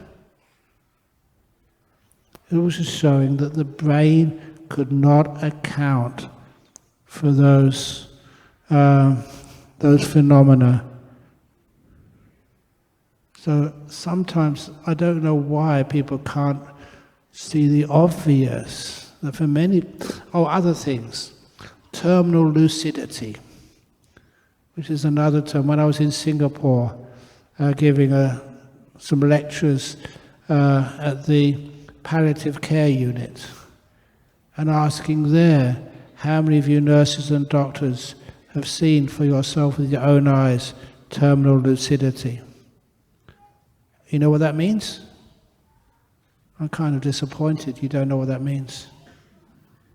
Terminal lucidity is the phenomenon when somebody is very close to death, they may be even in a coma, they maybe have dementia, the last few minutes of their life, they open their eyes, they can remember everybody. The coma is gone and they say, "Oh, nice to see you, where have you been?" They talk to each other as if they got total control over their nervous system and their brain, but their brain is not there anymore, it's dead, it's gone. It's called terminal lucidity. And about a third of the doctors and nurses at this unit said they'd experienced it. One of the stories of one of the doctors over in Perth, because when I made this story, he put his hand up and said, "Yeah, it happened to me last week." One of his patients had been in sort of a coma for a day or two, that he started the dying process. Any doctor and nurses know that death is not a moment, but it's a whole process. And the instructions from this patient was, "I'm leaving all my loved ones, the addresses, their telephone numbers, emails, whatever, in this little book next to my bed. If anything happens, give them a call." So once the dying process started, he started ringing up all the close relations. And he started ringing them up one after the other, and he got to this guy's daughter, Julie. And as Julie answered, "Julie, I'm sorry to say your father is dying, please come now." And then this guy just opened his eyes, turned around and said, "Please tell Julie how much I love her." And those were his last words, and died. It's supposed to be totally impossible. At that point, his brain was basically not functioning anymore. Terminal lucidity. That is where the brain is not functioning, the mind takes over.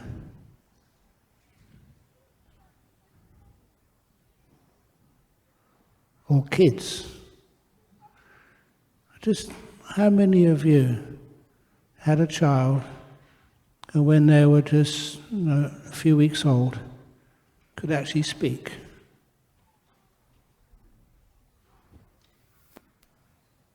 Be honest.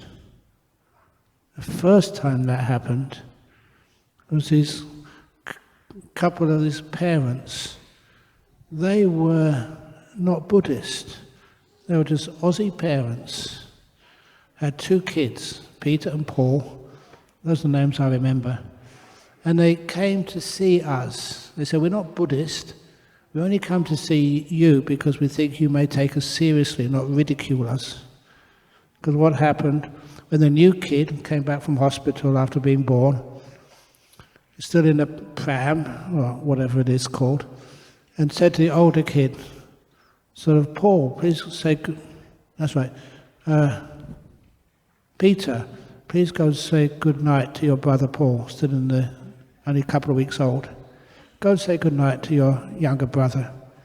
So he went up to the pram and leaned over and said to his baby brother, "Good night, Paul," as kids do. But then Paul said, "Good night, Peter." If that happened to you, what would you do? Well, this couple of parents did. They were shocked. Did we imagine this? And they just turned and stared in disbelief. And their older son, only a couple of years old, 3 years old or something, said again, "Good night, Paul." And this time, with both of them paying full attention, said, "Good night." The baby said, "Good night, Peter."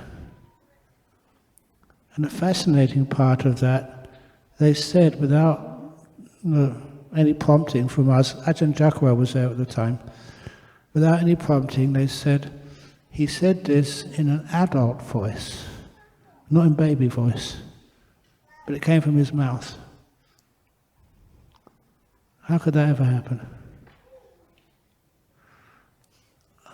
Now that was a personal experience. They told us face to face. I know another Malaysian couple, similar experience. They decided not to tell anybody because they thought they'd be ridiculed. And there was one of my favourite ones. I'd love to have this justified. I just saw this in an article, and it kind of made a lot of sense to me. This in the United States somewhere, maternity ward. Kid came out of the womb, just looked around, and spoke. The words he said, just straight out of the womb, said, "Oh no, not again."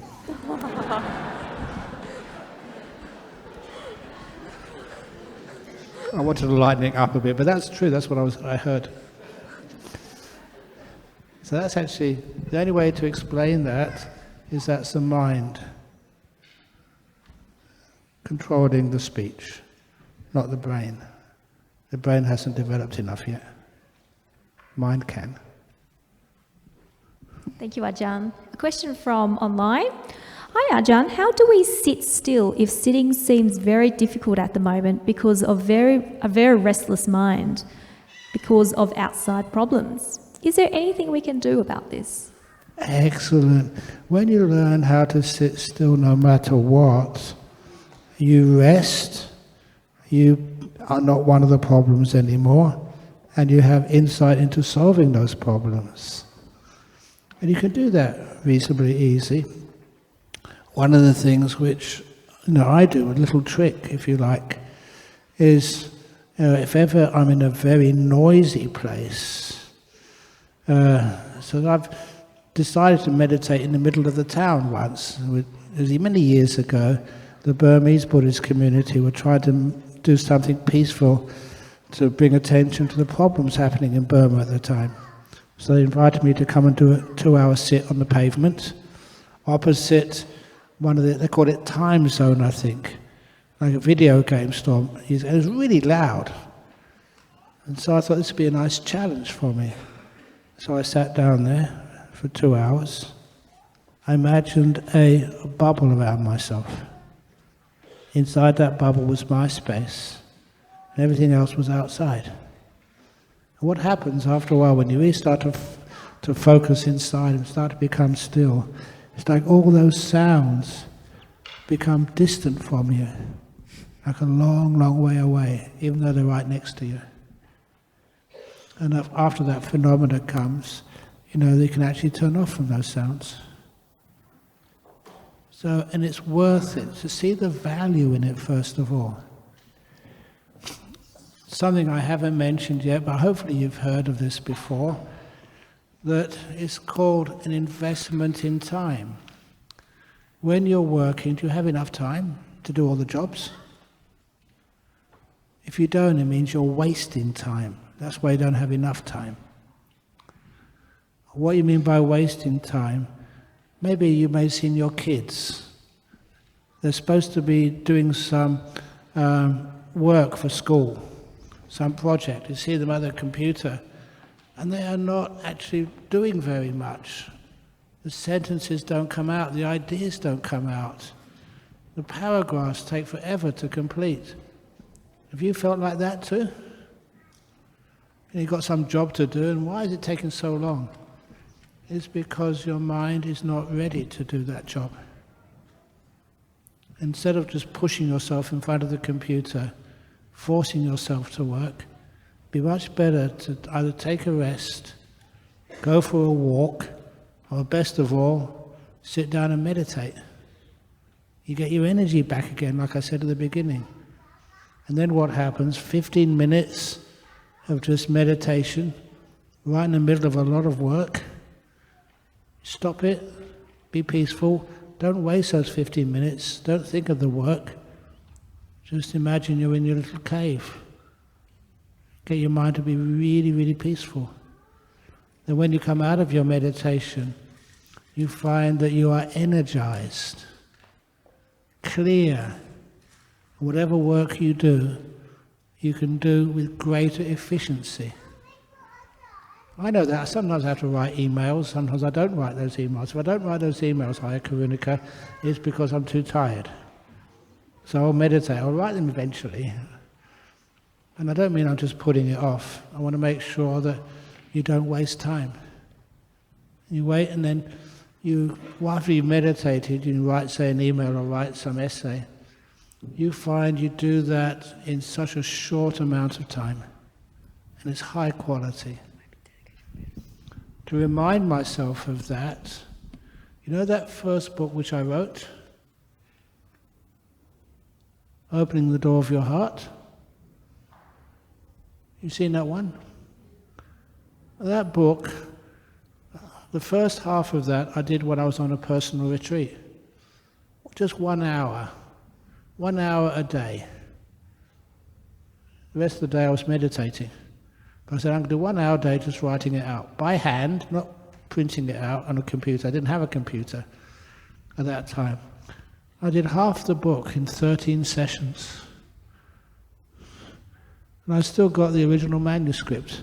It's in my room. I'm sorry, Venerable Kunika, I won't auction that. Because that is just, I use that to basically to bliss myself out. I look at that, there's no mistakes in it. Just really nice handwriting. People say, what font is that? They haven't seen that font on any computer. It's just handwriting. And I look at that, how on earth do you do that? Many, many pages.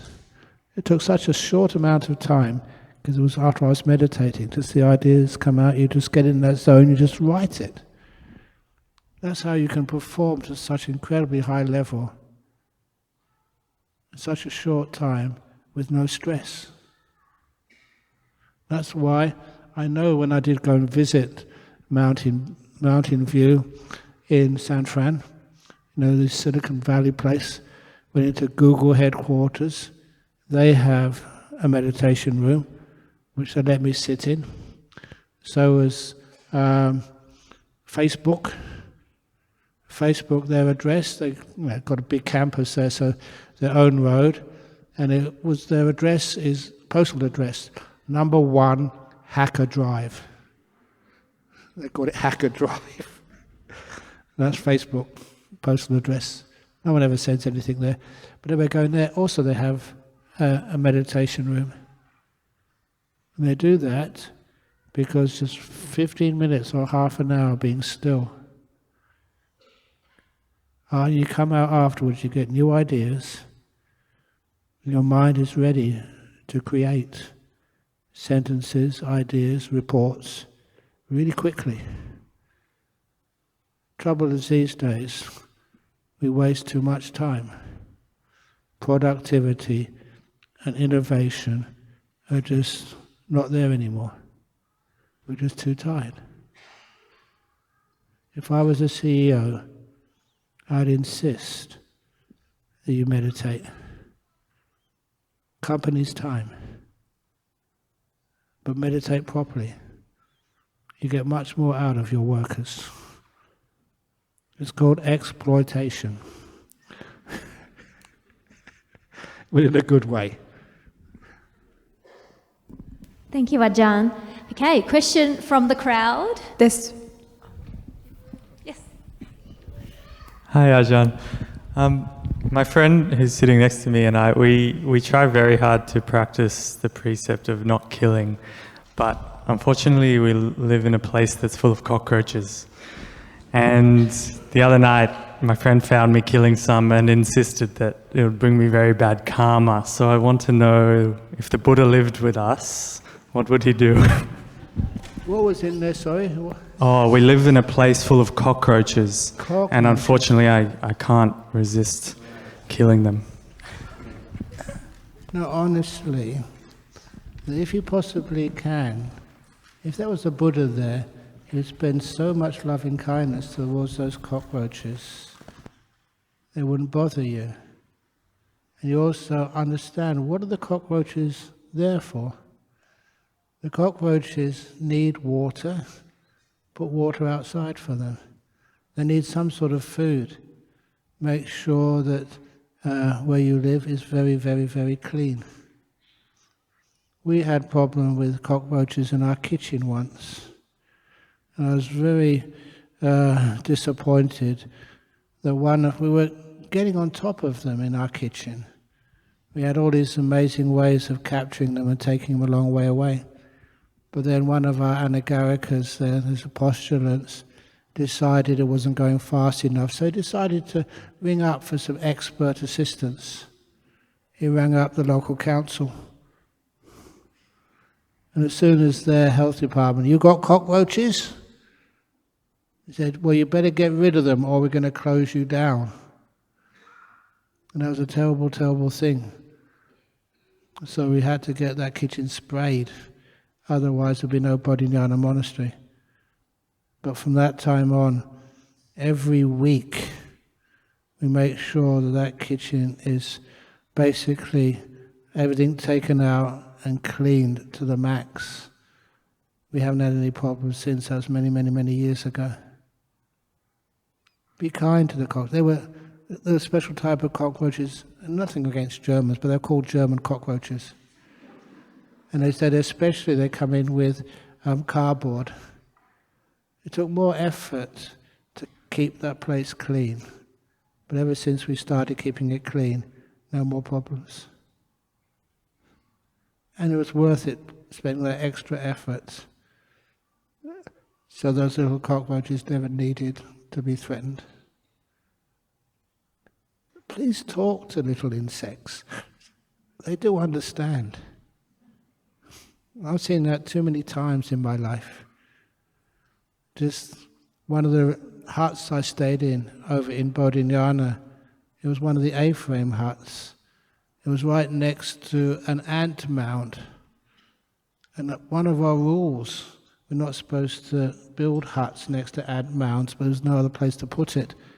But I made sure, I was the builder at the time, I made sure that I always avoided the ant mound, never put any wood over it, and never disturbed it at all. And once I finished that hut, I moved in there. And those ants never ever came into the hut. I cared for them and they cared for me, honestly. And only later on, one of the other people that they drove a tractor over the ant mound. From that day on, they started coming in. Well, sorry, I've seen that too many times. Even like snakes. You know, snakes over in Thailand, there's a large number of them. Even in West Australia, even in Santi. Are there many snakes over in Santi? Have they ever harmed anybody? Of course not. Why? If you called in the rangers and get them all captured or something, or killed or poisoned, then they'll attack. If you spend kindness to them, it actually works. I've been a monk now for such a long time, even in Thailand. As many times snakes have crawled on you, they've stepped on them, but they never ever harm you. So if you're kind to these beings, the beings are always kind to you. Thank you, Ajahn. Great message. A question from the online audience. In my understanding, stillness is obtained when things become very heavy and dull, or when things are very energized in a balanced way. How do we know the difference, and are there teachings or practices to move away from a heavy stillness to a light stillness? Thank you. The way to move away from the heavy stillness to the light stillness is take away your striving. Don't try and do it. Let it happen. Is this heavy stillness? This is heavy stillness. Trying to keep it still. Putting it down. I did that for an hour or two. It was very still, very easy when you let things go. The kindness, the gentleness. You know, sometimes when I was a young monk, I wondered, where on earth is the metta, the kindness in the Eightfold Path? I expected at least one of those eight, you know, Sama Metta or something. And I couldn't find it. It was only later on when I learned my Pali and looked a bit deeper, you find that's right in the second factor of the Eightfold Path. Sama Sankappa. The three Sankappas is Nekama Sankappa, Avyapada Sankappa, and Hingsaka Sankappa. What does Nekama mean? Nekama means letting go, putting it down. Avyapada is used as a synonym for metta. Avyapada literally means non-ill will, but you look how it's used by the Buddha, and it's used as same as metta. And I was just so pleased to see that in the second factor of the Eightfold Path, the middle of the three. That's part of the Eightfold Path, compassion, kindness. The third one is non-violence, gentleness, ahimsaka. We knew that from Gandhi's teachings, non-violence. So anyone who's violent in the meditation, like teachers, like Zen teachers who have the Zen stick and whack you if you start nodding, that's not Buddhism to me. So much so that, because I get around, I was in Hong Kong once and chatting with a Chinese monk from mainland China. And he said he was part of a retreat, and in that retreat, this lady was nodding, and the Zen master came and whacked her on the back with a Zen stick. You know what happened next? This is honest, this is what he said. That woman got out her mobile phone and called the police. And that Zen teacher was arrested and taken away. You can't do that in China. And anyway, I wouldn't want anyone to do that to any one of you here. To me, that's not Buddhism, hitting people on the back with a stick. Is it? No way. Karunika, how's it going? Because it's not just about me, because you have to go back as well. Can I continue on, or just... Naroda? How are you? How are you? We carry on or stop? Okay, the people here. Shall we carry on? Anyone against? Democracy? Okay. Well, no one's left, so that's a good sign. Yeah. They're all here. Enjoying this, yeah. Oh, there's a question at the back. Someone has to run up fast. And over there too. Goodness. There's a kid in the red shirt in the back too. Questions?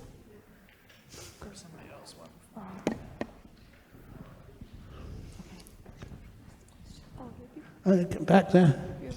There's a kid at the back, red shirt. Do you have a question? Yeah.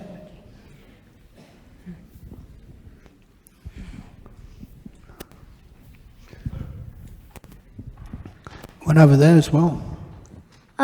Why did you become a monk?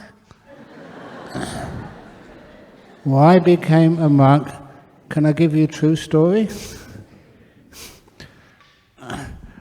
I started as a theoretical physicist, thinking I could find out the truth of life, through science. And I found that there's many things in science troubled me. Too many people were just trying to prove things rather than disprove things. And I just had a girlfriend, I just finished with the girlfriend, and I was at a time in my life, I had a good education, still young, and had the freedom to go over to Asia, become a monk for a short time. One of the things I liked about Thai Buddhism, you could become a monk for a short time. So I decided to go to Thailand, ordain. My plan was to go to Thailand for 2 years, ordain as a monk for 2 years, become enlightened, and once I'm enlightened I can come back and carry on, find a nice girlfriend, get married, start a family, and carry on with my career. It was something important I wanted to get out of the way, first of all, getting enlightened.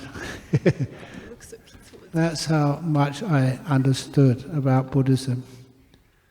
But then when a weird thing happened, well, after I became a novice monk over in Bangkok, I had nightmares the first 3 nights I was a novice monk. I woke up in the middle of the night, in terror, a nightmare. But my nightmare was, I thought I was a layperson. And I opened my eyes and saw my robes neatly folded by my bedside. I was a monk. I'd made it. And I felt so happy, I closed my eyes and then fell into a very deep, peaceful sleep. And that happened 3 times in a row. And it kind of, told me something, that this was something deeper than I ever knew I really, really, really wanted to do. And from that time on, I had no doubts at all. That was my life. And many other times, you can ask Ajahn Sujato this, many times other monks decided they wanted to disrobe, and I would be the last person they came to. Don't go and see Ajahn Brahm, you won't get any sympathy there. I love the lifestyle of a monk and also of a nun. It's a beautiful life. And sometimes you can always think of the other side of the fence, oh, maybe I can teach better if I'm a lay person. No, you can't. It's such a great inspiration. Are these 3 nuns inspiring to you? No? Are they inspiring? It's marvelous. These days I sometimes want to come to a university like this just when people are graduating, like a career day. Have you ever considered a career as a monk or a nun? Now, honestly, just the amount of feedback which I get, the pay is terrible. You're exploited to the max, but the job satisfaction is out of this world. Just on the way here in the car, I was saying recently when I was in UK, and we were teaching a retreat, only a weekend retreat in Sheffield, in the north of England, not a big major Buddhist city. And as I was going from the train station to the venue, this guy in a big bulldozer, like a big backhoe, and a big one, working for the council, fixing up the roads. He opened his window and he shouted at me, "Hey, you're the spitting image of Ajahn Brahm in Australia."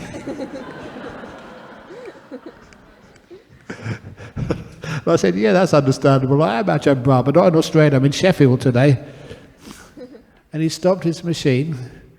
He climbed out of the cab, which was a long way down, stopped all the other workers, had a nice conversation, and then a photo op. And he said, I better go back to work. He said, otherwise it'll be World War III with the local council. But that gave me so much happiness. He said he listens to those talks on YouTube so often, and he couldn't believe it's like his teacher, which he only sees on YouTube, is right in front of him on the road in Sheffield on a Saturday morning. He couldn't believe it. So he stopped everything. The amount of joy that gives me is immense. Thank you, Ajahn. And I think I speak from everyone here that the amount of joy that you share with all of us by your presence and your talk tonight. Shall we continue, or what do you think? Maybe one more question. One more question. There's one over there, there's one over there. Okay, 2 more questions. I'll let you choose. One over there too. Okay, go on. Ajahn, what are your instructions for Vipassana meditation?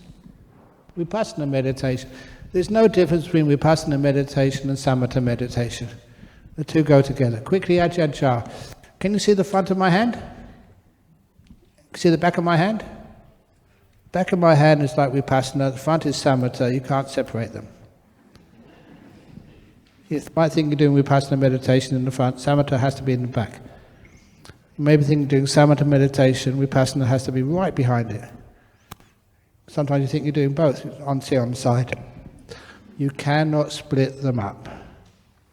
Impossible. If you're coming tomorrow, I can say more about that tomorrow. Second question? One over there, one over here, and one over there, and that'll be the end of it. Hello, I have a question, and it is about perfectionism. So I just wanted to know, how do you let go of wanting things to follow a certain way? How do you live with ease is more of the question. Easy. Thank you. I remember teaching this example to people who were clients of the mental health department. And I said, many of you think that, you don't belong. There's something terribly wrong with you. That you've got this disease, that disease, this complaint, you've been diagnosed. One of the worst things, if you're diagnosed with a mental illness or a physical illness or something else, you think you don't belong. And I told this whole class of clients in a big convention centre in Perth, you are like the trees in the forest. I'm a forest monk. I live in the forest. I've seen so many trees. In all the years I've lived in a forest, I've never yet seen a perfect tree. And I don't want them to be perfect. Even people who love trees, like Germans in the Black Forest, they never go in there and straighten up all the bent and twisted trees. Number one, if you are bent and twisted, you belong. Just like every bent and twisted tree has a place in the forest, and I don't want them to disappear. If you're bent and twisted, you belong too. And number two, the more bent and twisted you are, the more beautiful you are. All the bent and twisted trees, they're the ones I like to sit under. They are gorgeous. When I said that to these people with mental health diseases, a couple of them came up to apologize to me afterwards. I said, well, you don't need to apologize to me. Yes, we do. He said, because when you first came in, please excuse the language, this is what they said. When you first came in, I turned around to my friend and I said, who is this wanker coming to teach us?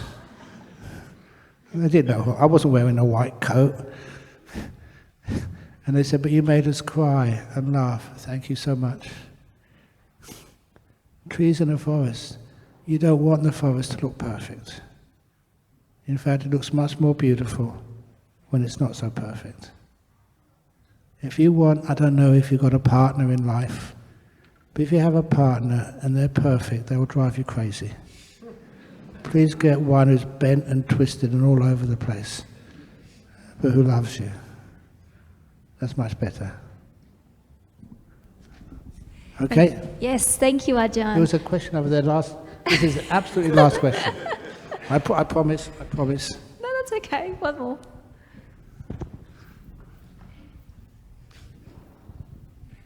It's actually a good hook for those, if your question, especially those online, hasn't been answered today, you can come back tomorrow. So that's the hook to get you back in tomorrow. Yes. Hi, Ajahn Brahm. Thank you very much for the talk. You talked about being able to let go of things in the past, but I think I can speak for a lot of people when what's in the future can be a cause for anxiety despite the fact it's not even here yet. So my question to you would be, how do you let go of the anxiety of what's to come rather than what's happened? Okay. The point is, the future is work in progress. We don't know what's going to happen for the future. Even Ajahn Chah was once asked by someone, can you read the lines in the palm of my hand? And Ajahn Chah, he took a lot of persuasion. He said, okay, I'll read the lines in the palm of your hand to tell you your future. I think you know the story. He just traced every line, and every now and again he said, oh, look at that. That's a bit worrying. This guy was wound up so much. So what's my future going to be? And Ajahn Chah said, I'm not wrong, I can't lie. Yeah, what's it going to be? Come tell me. He said, your future, sir, is uncertain.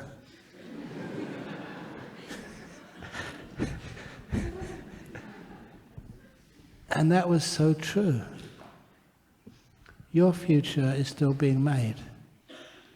People who are anxious create a bad future because of their anxiety. I did mention to you that so it's a Tuesday, not Monday, when I get back to Perth, I'm teaching at Solaris, they call it now, they've had many names for it, the Cancer Centre over in Perth.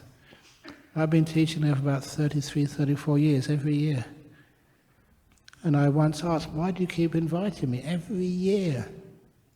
And they said, because one of their leaders, when I gave my first talk at that place, it was just called a Cancer Support Association, one of the leaders there, they asked me a question.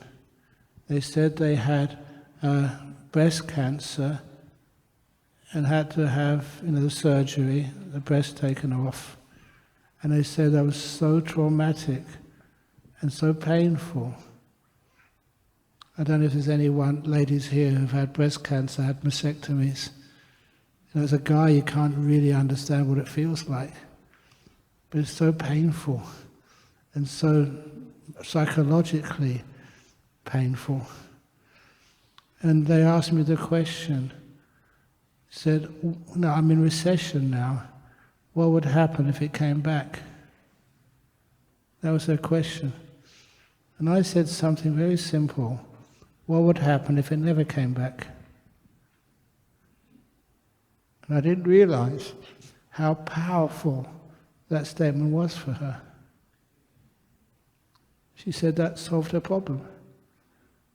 She never thought it has to come back. She opened up to the probability. It's not logical, this is emotional. It might never come back. It never came back. But she made sure I came back every year for about 25 years before she got too old to come anymore. Remember, the worry usually helps bring about what you're worried about. Imagine cancer, if you've got so worried about that, that makes your stress levels go up. And it means that that is probably one of the major causes. Those of you in relationships, you're thinking your partner, what happens if he does something wrong or she does something wrong? What's going to happen? That stresses you out so much, you became a pain to live with. And what you're afraid of, you help happen. I think you're all understanding much about relationships. What would happen if we can't pay off all the debts for Santi Monastery? You'd have to go to jail, Karunika.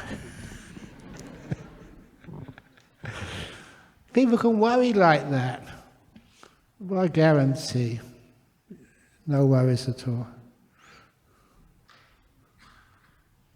Financially, I wouldn't put me in charge of any company. I do stupid things. But it all works out in the end. I don't know how, but it does. So, don't worry. Do you accept that? Yes. Okay, great. So I guarantee you will not get breast cancer.